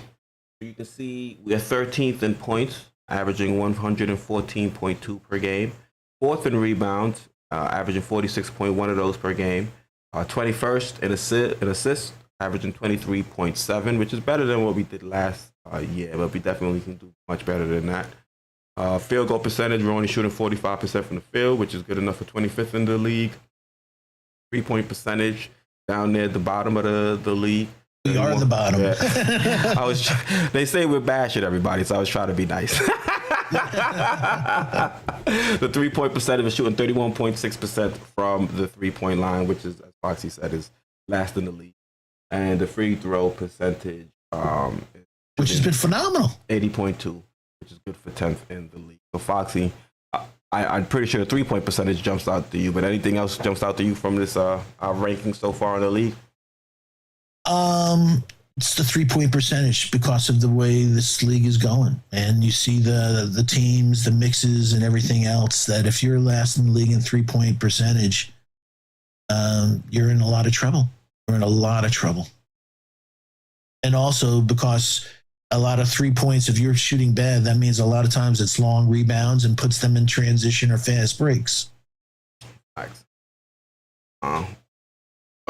And I mean, we're up in rebounds, but you talk about the getting in transition. We're not that great in offensive rebounds.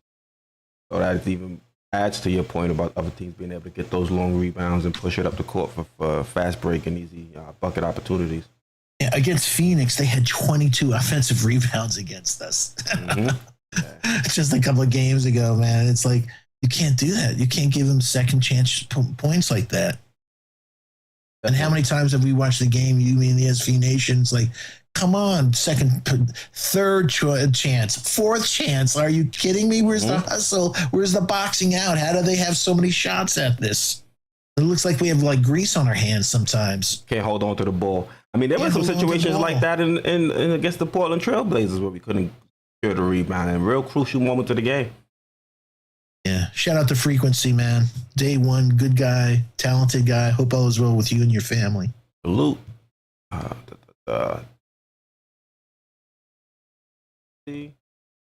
Now we can go over to the analytics, and it looks even worse here when you look at the analytics. Offensive rating, we're 17th in the league, which is 111.9. Defensive rating, we've got 114 defensive rating, which is good for 23rd in the league. Our net rating is minus 2.1, which is good enough for 24th in the league. Offensive effective field goal percentage, 50.9, which is 27th in the league. Defensive effective field goal percentage is 53%, which is 13th in the league. And then pace is half decent at 100.4, which is 10th in the league. So we're picking up the pace, trying to get some easy buckets, but I mean, not necessarily doing well for us at the moment. But look at the offensive rating and our effective field goal percentage. So Foxy, anything on this chart that really jumps off to you? It's just keeping it simple. If you give up more points than you score, you're not going to win basketball games. And that's the reality of our team. We give up more points than we score. So that's a bad recipe for a team. I think it's not even that we give up more points than we score. I think other teams have easier times getting those points on the board compared to us. Matador defense. Yeah, we're allowing teams to score way too easily. And then, even teams that aren't necessarily great defensively, they're still making us work. I mean, look how many tough shots Jalen Brunson has to hit in order to keep us in some of these games. You know what I mean? He's not out there hitting just easy shots all day. He's hitting some extremely difficult shots. And even in those games, it's still not enough for us to win. So definitely need something to change. We've been calling for the head coach, but there's only so many times you can call for the head coach to be fired if they're not going to fire the head coach. The changes are going to have to be done internally. The team already had a team meeting, brought everybody together. So the players are going to have to shape up. Yeah. Hey, folks, SV Nation, if you didn't get a chance to watch the last stream, How to Fix the New York Knicks, do me a favor. Please check it out. Keith and I put a lot of work behind the scenes. We think it's thought-provoking. Everybody talks about Tibbs. Everybody talks about Rose. We touch on coaching candidates. But what we really focused on is the roster reconstruction or roster construction of this team. That Scott Perry is not it. He's been here long enough. We've seen the players that he's brought in free agency. We've seen the draft. We've seen other things. We think it's time that we get another fresh breath, of some fresh air in our front office, or especially our GM. So we have a couple of candidates. So if you haven't checked out our previous stream, How to Fix the Knicks, check it out. We think that you'll like it. Yep. All right. Just wanted to put this on screen now. So I was watching the game and I'm like, I think Deuce, Quick, Grimes out there on the court really look like a solid second unit. So I was like, I hit Foxy up. I said, Foxy, you got to clear the glass for me. See if you can compile some data just to see if what I'm seeing is supported by the numbers. So Foxy, this was what Foxy was able to provide for the live stream. Foxy, you want to dive into it real quick?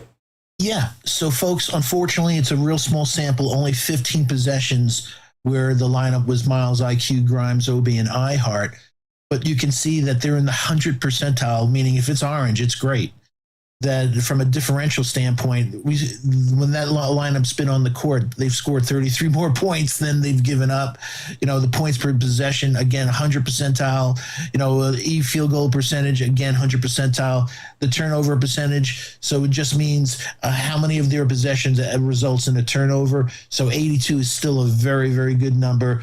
Offensive rebounds across, 100 percentile, can't get better than that. And in the foul rate, that the amount of foul shots that we're giving in, and that's not so bad. And then on the defensive side, again, we're in the 90 percentile in points per possession. Field goal percentage, actually, the teams have shot well with them there, but it hasn't translated actually to the points per possession.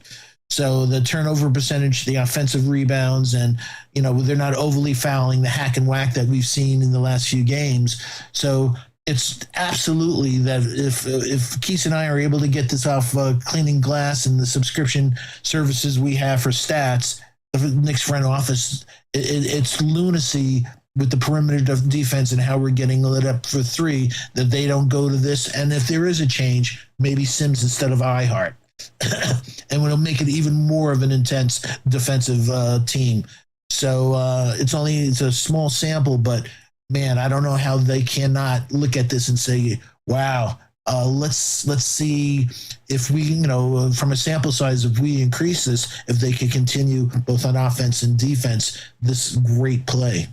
And they have the opportunity to do so now with the Derrick Rose injury. And if we do move off of D Rose and Cam out, that opens things. Well, I think we can still have this pairing even with Cam in, because you can put Cam in the starting lineup and not change this second unit. Because 100% right. People talk about narratives. I had to find something that kind of helped support my Cam to the starting lineup argument. And look, you can see Grimes is out there killing with the second unit, so let's sit him with the second unit. They play well. He can create a little bit. He can hopefully knock down the three once he starts to get into groove. And he's starting to be a little bit more. He's jumping off the screen a little bit more in terms of his athleticism. So we're seeing that this second unit is definitely playing well in the small sample size that we're given. So hopefully when Cam gets healthy, he can be elevated into the starting lineup. And then we got Deuce, Quick, Grimes that can be terrors for opposing teams out there on the perimeter defensively. And then you've got Obi and either iHeart or Jericho Sims to round out that lineup. So to me, I think that would probably be a great second unit for this team if we're going to move forward with Cam as the starter. I would have tried to look for or have asked you to pull up one with Cam. I don't think Cam has spent many possessions on the court with Deuce and Quick. Yeah, Deuce, I don't know if he actually has. Yeah, I don't think and if it was about for 3.4 seconds at the end of a quarter. Yeah, before they sat Deuce back down. Crazy. But Foxy, thank you for compiling the stats. We really appreciate my pleasure. I just wish it was more of a sample that we could really, dive into and say, you know what, it's big enough of a sample that they're crazy if they don't go with this. Mm-hmm. I see Gregory W. I'd love to package Julius with a pick just to free up the floor. Word. Yeah. And folks, I've been, between the Phil Knight Invitational and the Maui, and I've been watching like 3-4 college basketball games. There's a lot of power forwards in this draft coming up. So if there is movement of a Julius, there's players in this draft, man. That we can replace him. Pardon? That you can replace him with. And obviously Julius is a good player, but people that I know, there's players that are going to be dynamite on defense right from the start, and a few of them, but there's a lot of people with a lot of talent and a lot of unknowns. Watching a kid, Trevon Basile, on Arkansas the other day, 6'11", shot blocker, playing the four, very Evan Mobley-like, hitting threes, beautiful form on the three, and I'm like saying, no disrespect to iHeart, but he hasn't turned out to be the stretch five we were looking for. Oh, there's a couple of kids out there that have some beautiful, they can really add to this team. Foxy. So let's jump into tonight's game matchups. So you can see, not 100% sure if Jalen Brunson is going to be available by the time we went to live stream. They really didn't have any official news on his status. But hopefully, he's a tough guy. Hopefully, he'll be able to play, and we'll definitely need him, especially going up against Ja. You can see the starters we would assume would be Jalen, Grimes, RJ, Randall, and Mitch, and this will be first meeting since we had the season opener. I think one of the big differences in this matchup now is they have Jackson Jr., but they won't have Bane. It's a bad toe. Yeah, so in the first game they had Bane, no Jackson Jr., and now this time it'll be opposite. Foxy, what is this team going to have to do in order to corral Ja Morant and finish this game with a victory? Ja's going to get his. It's always the thing, Ja's going to get his. It's just that we can't have somebody else. What was the last game? Eldana? Remember the first Memphis game had the game of his career. Mm-hmm. So it's the same thing, and they better watch out. He's shooting. What's he shooting? 42%. Conchar, who's replacing Desmond Bay, and he's shooting 42% from three. So we just can't let an unknown on the second team or something like that have the game of their life. So just got to play tight. Yeah. Also, we got to keep an eye out on Dylan Brooks as well. He's coming off a pretty good performance. 25, I think. Yeah, something like that. And he's shooting 34% from three. Yeah, I'm looking at the previous box score. So Aldama went off for 18 points, 7 to 14 from the field, 3 to 8 from the three-point line, 11 rebounds.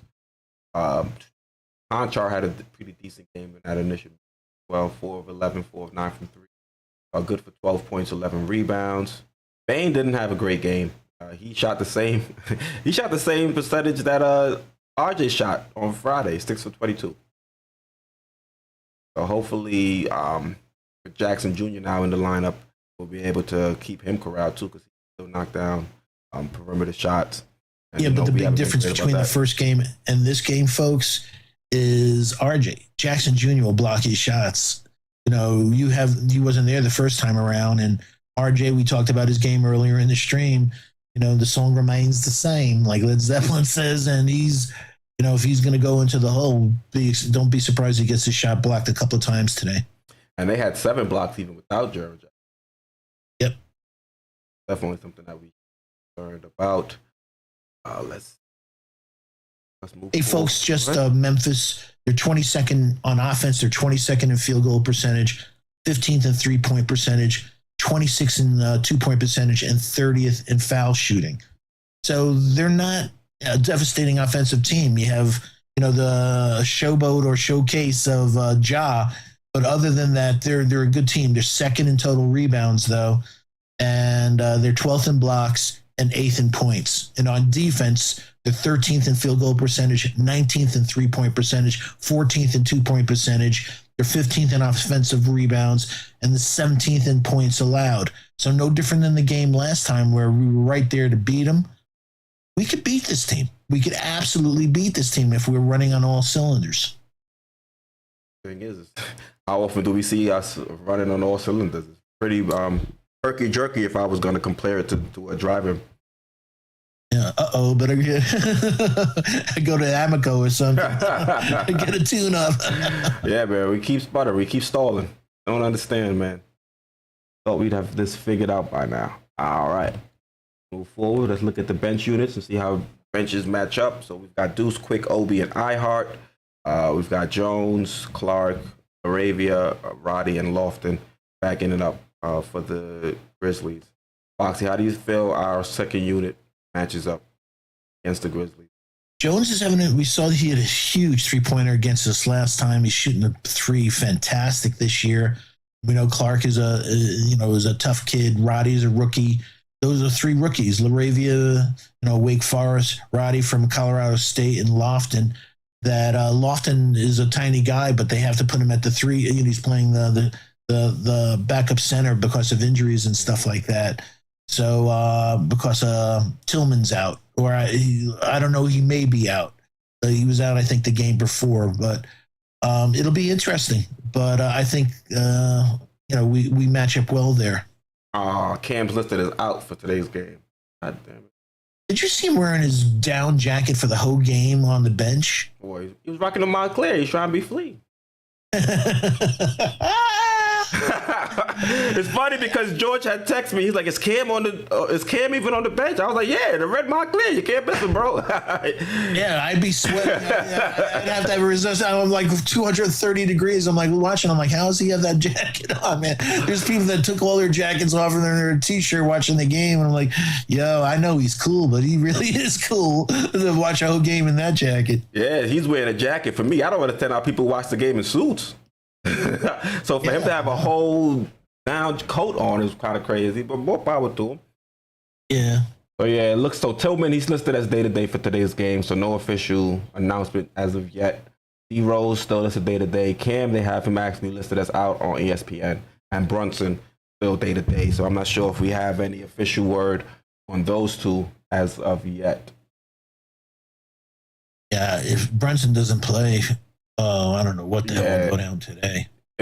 I mean, I would like to see what this team would look like if we didn't have a Jalen Brunson. Does everything just completely fall apart, or do they actually put on their big boy pants and show up to the game and show some heart, show some grit, and actually play and try to come out with a win? So to me, it would be a nice case study to see if Jalen Brunson, is out and things like that. But you don't want to. Yeah. UBG said let Brunson rest before he gets a real injury. Yeah, he's been taking a lot of beatings, that's for sure. Taking a whole lot of beatings. All right, let's see. Easy P says Ja's going to show out in MSG, 45 points. I hope not. I think he's 100% right, man. He, that's being on big stage in New York, MSG, the Mecca. So I expect Ja to come out and do some things where everybody's like, "Oh my God," and just saying, "Don't you wish you got me instead of RJ?" Ah! Well, hey, we never even had an opportunity. I think the big one you might be upset about is Garland, because at least Garland was available at 4. Ja, it was unlucky. And they worked out Garland too, man. Yeah. They were just worried that he was going to be injury prone. She's had some injuries still, but I mean, he's still playing lights out. Yeah, but he's the next Stefan, man. He's that type of shooter. Did you see him? He's actually starting to do those take the shot, taunt, look away. That's what I mean, man. Yeah, he saw one recently. He's getting to this level where it's like, shit, man. That guy can shoot, and we had a chance. Yeah. And not only that, if somebody was enamored with somebody else, if they wanted RJ, maybe we could have got 2 picks. What, traded back? Trading back and getting Garland and who knows, DeAndre Hunter or somebody like that. Is all of a sudden now I got my 1 and I got my 3 for good for the next X amount of years. Might have been a little difficult though, because Cleveland was picking him at 4. So you'd have to. Yeah. Even if you trade with Cleveland probably would have put Garland at 3. So it was a real tough spot for us to be in. We either had to have drafted Darius Garland or draft RJ. I saw him hit a big shot, Garland, instead of Mitchell. So if you have 2 guys on a team that can hit shots like that, as the team matures, man, that's tough. It's tough. And we see them next Sunday. Yeah. Yep. We'll actually be talking about them a little bit later on in this live stream. We're going to talk about the Pistons matchup. Now, should be a game the Knicks should win. We're going up against the Pistons. I believe this is a Tuesday game. I think you're right. And this will be the first game of a back-to-back as well. So I think we'll be against the Pistons. Is the next game after that? I think it's the Bucks, right? It is the Bucks. Yeah, so this is going to be the soft spot in the next 5 games where the Knicks, if we do lose against Memphis today, we definitely have to pick this win up. And the rumor mill is that they want Wembanyama so bad that they're pushing Cade to maybe get ankle surgery or shin surgery. So he'll be out the rest of the year and puts him in a better position for tanking.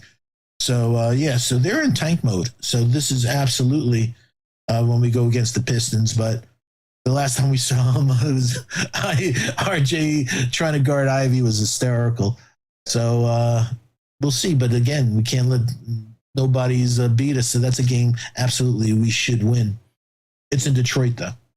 Yeah, you see, so that's what's going to be pretty important. I think this is one of those games where we should try to put them away early, especially seeing that we have the Bucks following right after. So we'll be traveling from Detroit back to New York to go up against the Milwaukee Bucks. So this is one of those games we need to win. We need to. I think we should make it a laugher as well. If they want to tank, then fine. Let's show them what tanking looks like and beat the brakes off of them. But that way we can put some of the bench units in like the V's of the world, and even if Evan Fournier is ready to get on the court and showcase some sort of skill, put him in a game like this. That way we're healthy and able to come back against the Bucks, and but also key matchup. As we said, Cade is out, but I don't know whether or not by the time we play them, but Bey has been out and so is Stewart. Mm-hmm. So like Keith was saying, if they're missing both Cade, Sadiq Bey, and Isaiah Stewart, if we can't beat them, the Tibbs watch starts all over again. Yeah, we got it. The Tibbs watch has never been turned off for me. Other people that saw one win and it was like, oh, okay, this is nice. We got to win. We 3-2 on the West Coast trip. I don't care about going 3-2 on the West Coast trip when you saw what the first two wins looked like.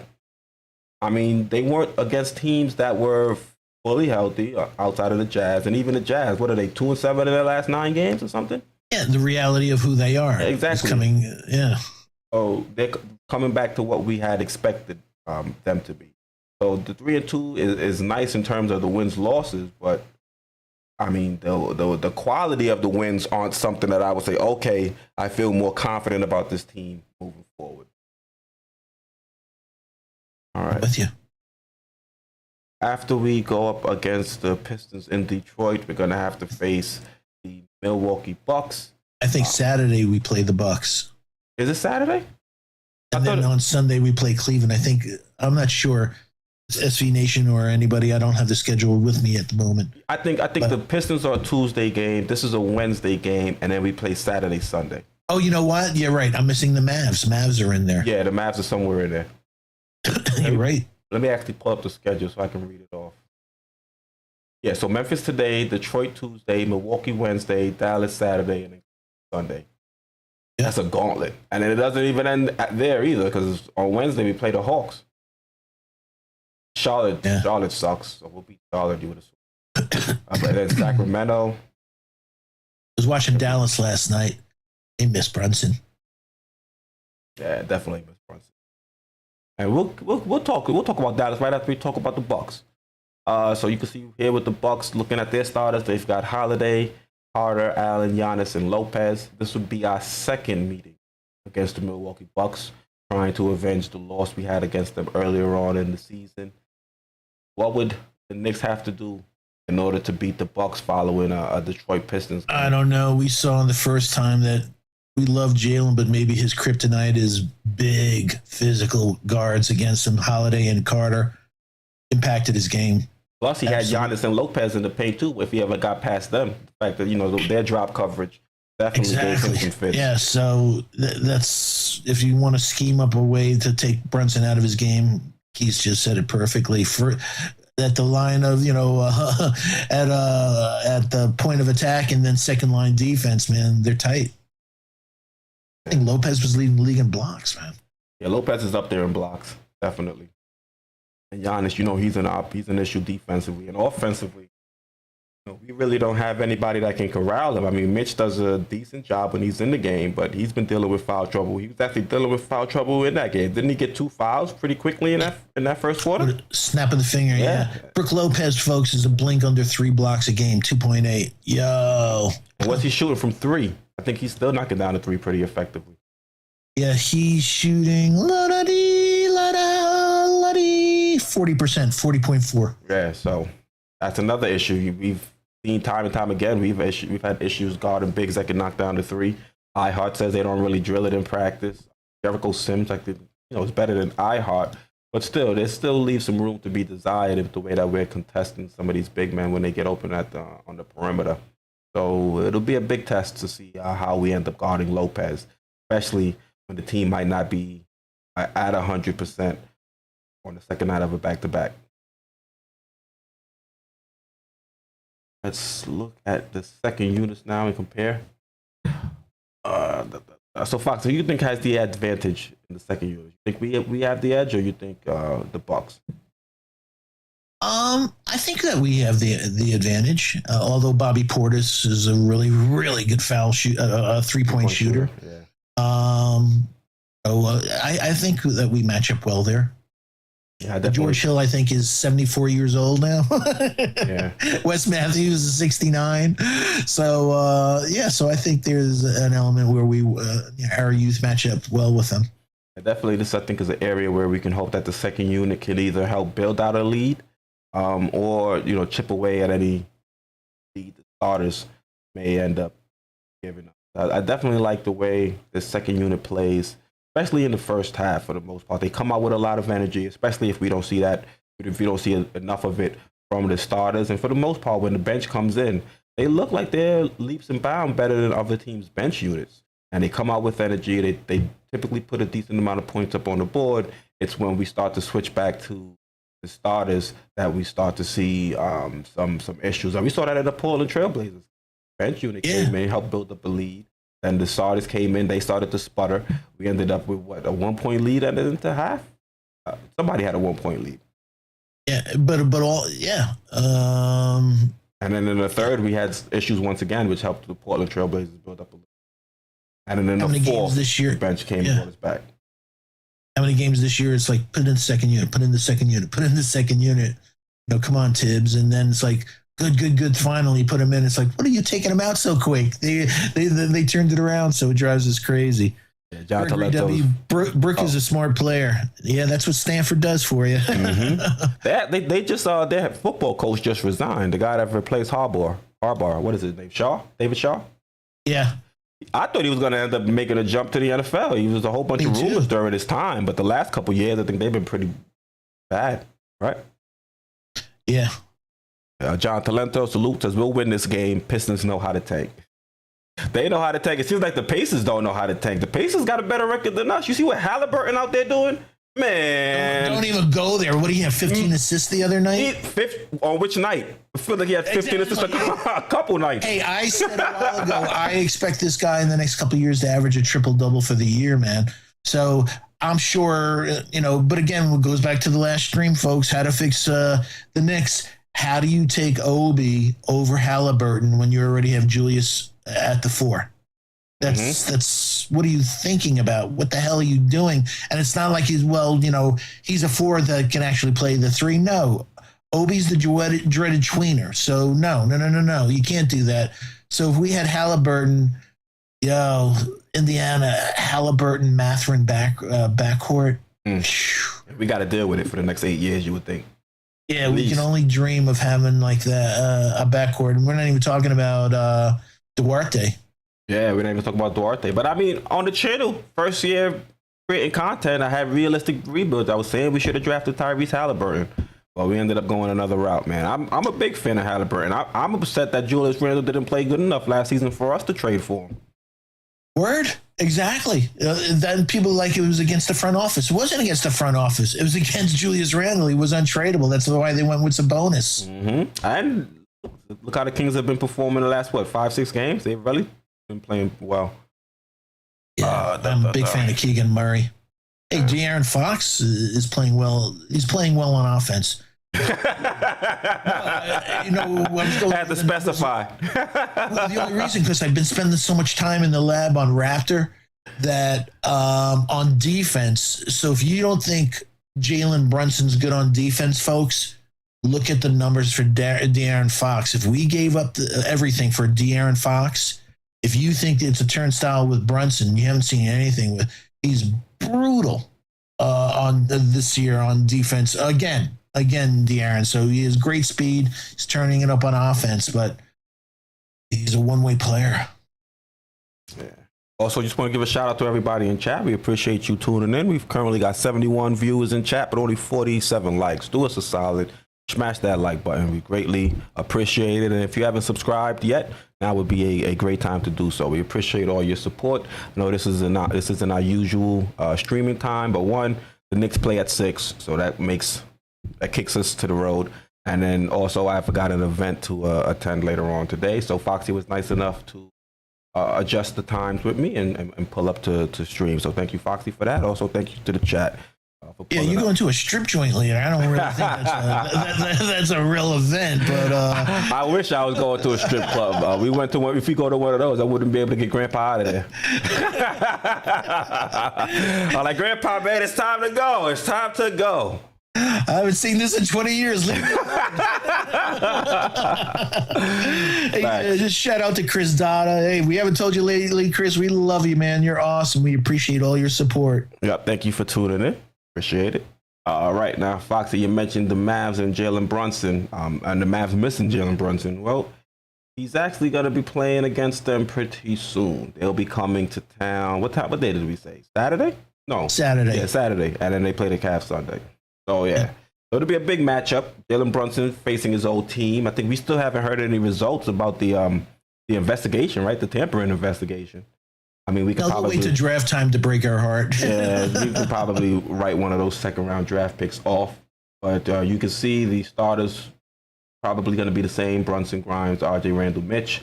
And you look at the Mavs starters now; they have Dinwiddie, Luka, Bullock, Smith, and Powell. So, Foxy, what would the Knicks have to do in order to get this victory over the Dallas Mavericks?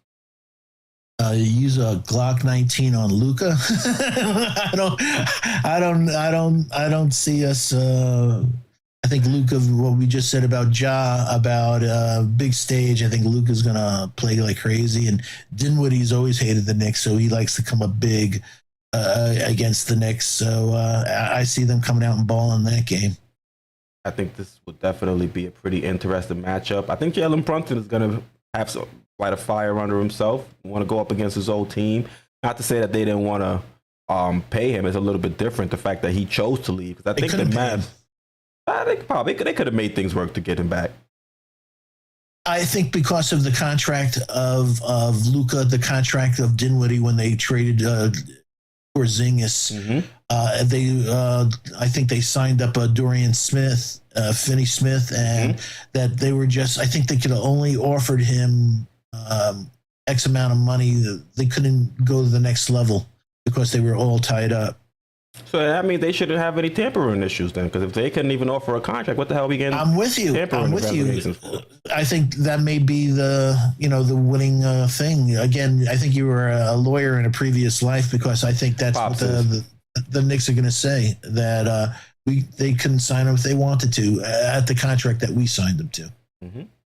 Well, it'll be an interesting first game back not necessarily back, but first game against the Dallas Mavericks. I want to see how RJ is going to perform in a game like this, going up against a guy like Reggie Bullock. You would assume he'd be the one that would draw the matchup. Bullock, he's been struggling, I think, so far this season. So RJ should be able to go up against a guy who he should know from practice. Probably knows some tricks that he can use to try and get around Reggie. And I hope RJ can, use this next week to kind of get back on track. And hopefully a big marquee matchup like this is one of those games where RJ is really ready to figure it out. And also with Mitch, he's going to be relied upon heavily going up against like Luka, who could get into the paint, finish, score, and make things difficult for us. So those two really going to, be keeping an eye on, and also Grimes, because I want to see if Grimes gets that Luka matchup. Is he going to be put on a guy like Luka, and how does he do in that type of situation, going up against one of the best players in the league and having to draw that assignment, which is going to be extremely difficult, seeing how crafty Luka is with the ball in his hands and how sometimes Grimes can be a little bit handsy and get into some foul trouble. So I think those three players, that's what I'm going to be looking at for them up against the Mavericks. Yeah, Christian Wood is going to be a tough matchup for iHeart. And also, like we talk about Emmanuel Quickly, folks, of him going up the ranks on the defensive side. Josh Green is now statistically one of the best defenders in the NBA. So I wonder if they're going to put Josh on switch off him on RJ or whomever is tough, putting him on Brunson if Brunson plays. So that seems to be, the thing. Put a big physical guy on Brunson, and Josh Green. I watched him in college and stuff. He's really athletic and dog on D. So and our old friend Tim Hardaway Jr., who had several times with the Knicks, but I always liked Tim. Yeah, when we're off the stream, I'll tell you a story about Hardaway Jr., about my time in the tax department. We'll have a good laugh about that one. What you call it? Knicks will be 2026 NBA champions. I hope so. He says Luka has never beaten the Knicks in Dallas. I don't know if that's true or not, but they'll be at the Garden. So hopefully they don't win this game at the Garden either.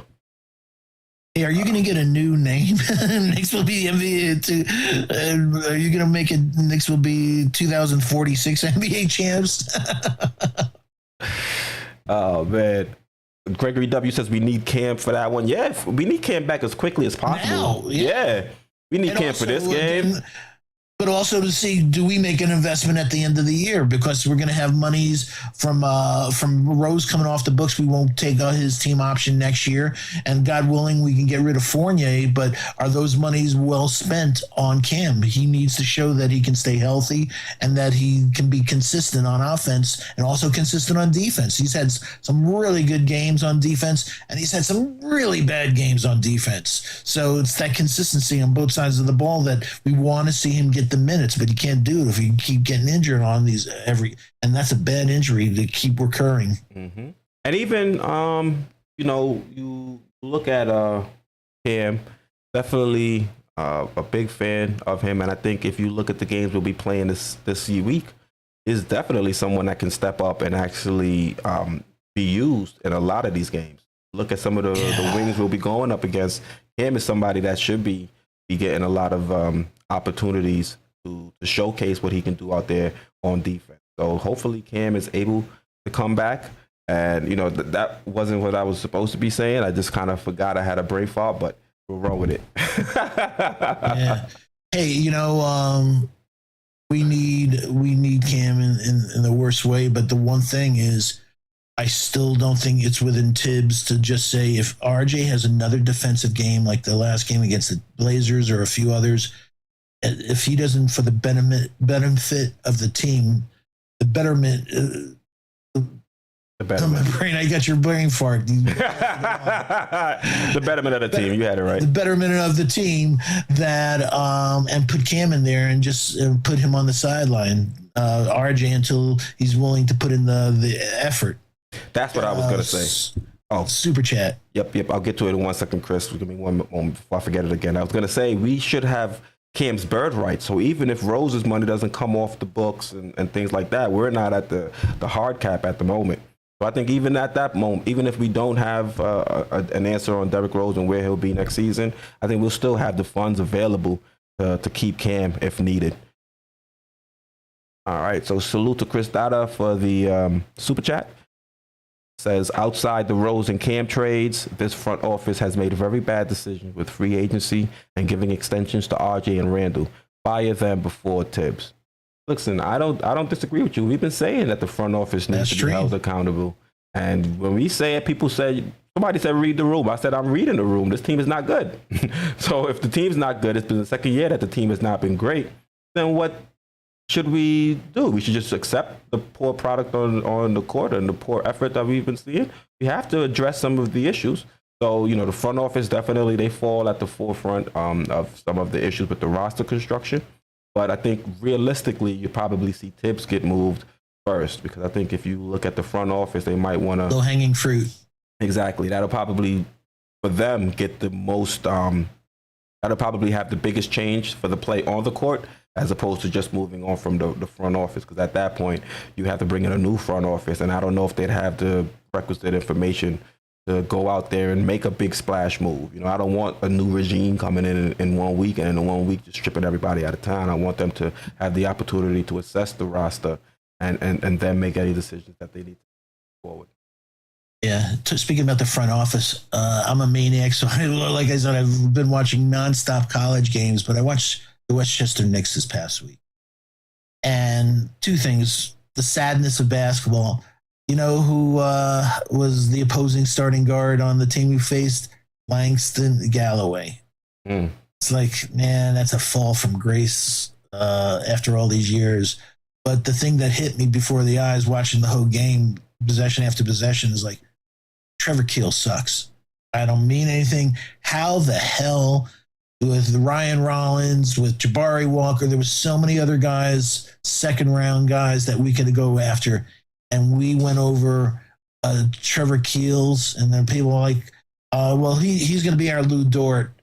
No, man, he ain't going to be that. No way, no how. If he can't dominate, at least we saw Deuce dominate in G League, a man among boys, when he was there.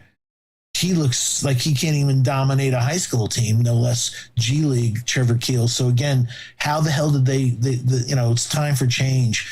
Like Chris said, time for change. And it starts with the GM.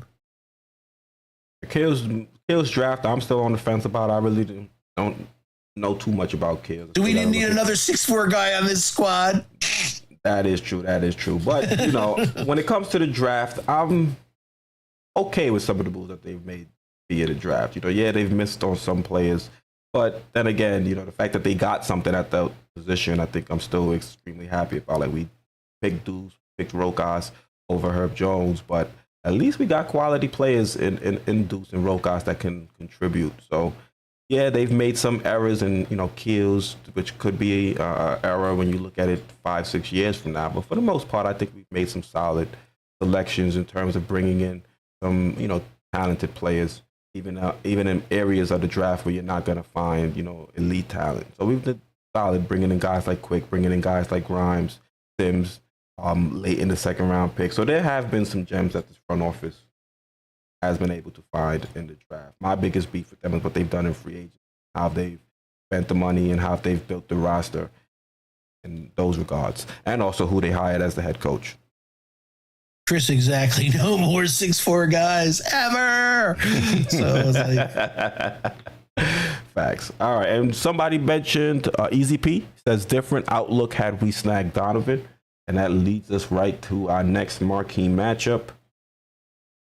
That would be against the Cavs. So next Sunday, Cavs come to town, right? At 6 o'clock, we'll probably be around the same time next Sunday. Yeah, we'll probably be doing the same thing, streaming a little bit earlier. Maybe not as early.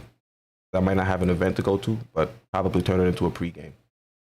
And Donovan comes back to town, fresh off his 38 performance against us the last time.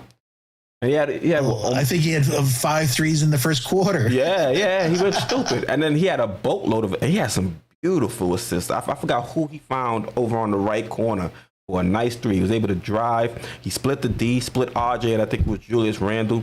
Got into the paint and had a nice little left-handed pass to somebody standing in the corner for an open three. So he was definitely showcasing the full range of skills and abilities against us. And he's going to be motivated. It'll be his first. No, it'll be his first game in the Garden, all right? Yep. So he'll be able to feed off the energy of the fans. We're going to be watching and knowing that this is the guy we could have had if it wasn't for the front office. And, I'm saying that Tibbs, I could see a move being made by December 7th if you look at the next few games. It's a good day. I have a friend whose birthday's on that day, I think. I'm not sure. Oh, yeah? Ooh. Yeah. Really nice guy. I forgot his name, though. Ooh. On Wednesday, December 7th? Know anybody with a birthday on that day? The 7th, no. I know the 4th is Jay-Z. The 3rd, I don't know who the 3rd is. And then mine is the 2nd, the Friday. Oh. I got my dates messed up. It's all good. 7 and a stoner. 7 and 2nd sound a lot, especially when I say it. I got a little bit of a lisp. But yeah, it'll be a big marquee matchup against the Cleveland on December 4th, and then another one against Atlanta. So Cleveland, this will be very important for Tom Thibodeau, because if Donovan Mitchell goes out there, goes crazy in front of the Garden crowd, and the Garden fans really aren't too receptive to the poor performance, then I can see changes being made following that game. That's a recipe for disaster right there. We were this close to seeing 2 40-point scorers against the Trailblazers. Mm-hmm. We absolutely can have 2 40-point scorers with Donovan and Garland against us that night. Right, because Garland didn't play in the first game. Exactly. He had the bad eye? Yeah. scratch on his lid, I think, or something.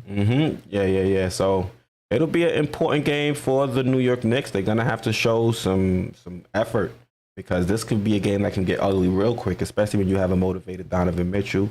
You've got Darius Garland, who's a draft mate of RJ. He was drafted after RJ. So I'm pretty sure that there's some added energy to those matches whenever you see RJ go up against other guys in this draft class. They normally bring it.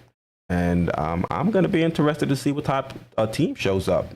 Is this going to be a team that's going to show up and fight for a guy like Tom Thibodeau, knowing that this is going to be a pretty important game?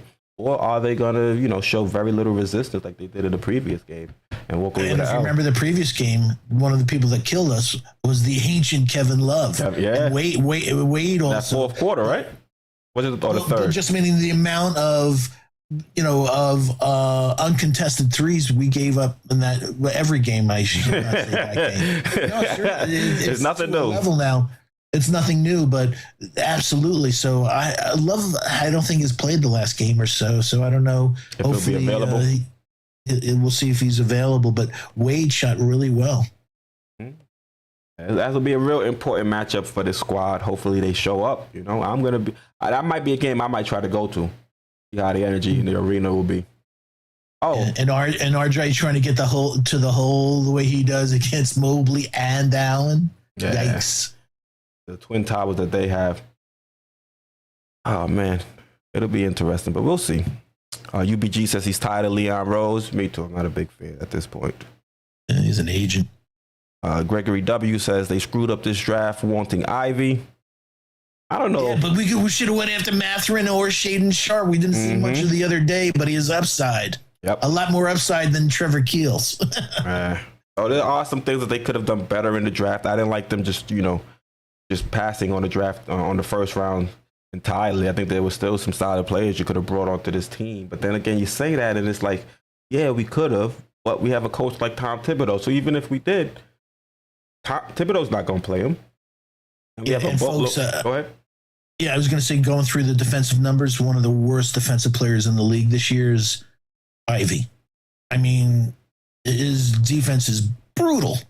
So I don't think, like Keith just said, if he played defense, if we drafted him and played defense like that, we're like, why aren't we playing our number one draft choice? Yeah. Gregory W says, get Kenny Atkinson in here quick, fast, and in a hurry. That's my guy. Well, that's our guy. Our guy. Yeah. That Chris Dada says, if this team can stop being so selfish, we will be fine. There's a lot of selfish play out there on the court. Even the last possession before overtime, you see RJ trying to get the ball. Randall has to shoot him away, give the ball to Brunson and say, bring your ass up the court and get out of here. You saw that? I was like, yo, what's going on over here? Yeah. Selfish and low IQ. We're just seeing a lot of both of those type of plays where we're just saying, man, we put together a selfish and stupid roster. Yeah, it's unfortunate. Hopefully, though, I have faith that this team can kind of figure it out. And, as each game goes by, they kind of let me down. But fingers crossed, we'll hope that they'll figure this out and at least be a little bit more competitive. If we're going to try to be competitive, at least let's get to the first round. I don't want us to try to be competitive and lose in the damn play-in and still get a shitty draft pick. At least if you get into the first round of the playoffs, you have these young guys building upon a playoff trip, playoff experience. That means a lot, moving forward. At least you can take something from that. You just go to the playing game, lose, and you're out of here. And I don't really think you take much from that experience. So, yeah. Hey, Gregory W says RJ and Jew don't play well together. Word. You've been saying for a while, man.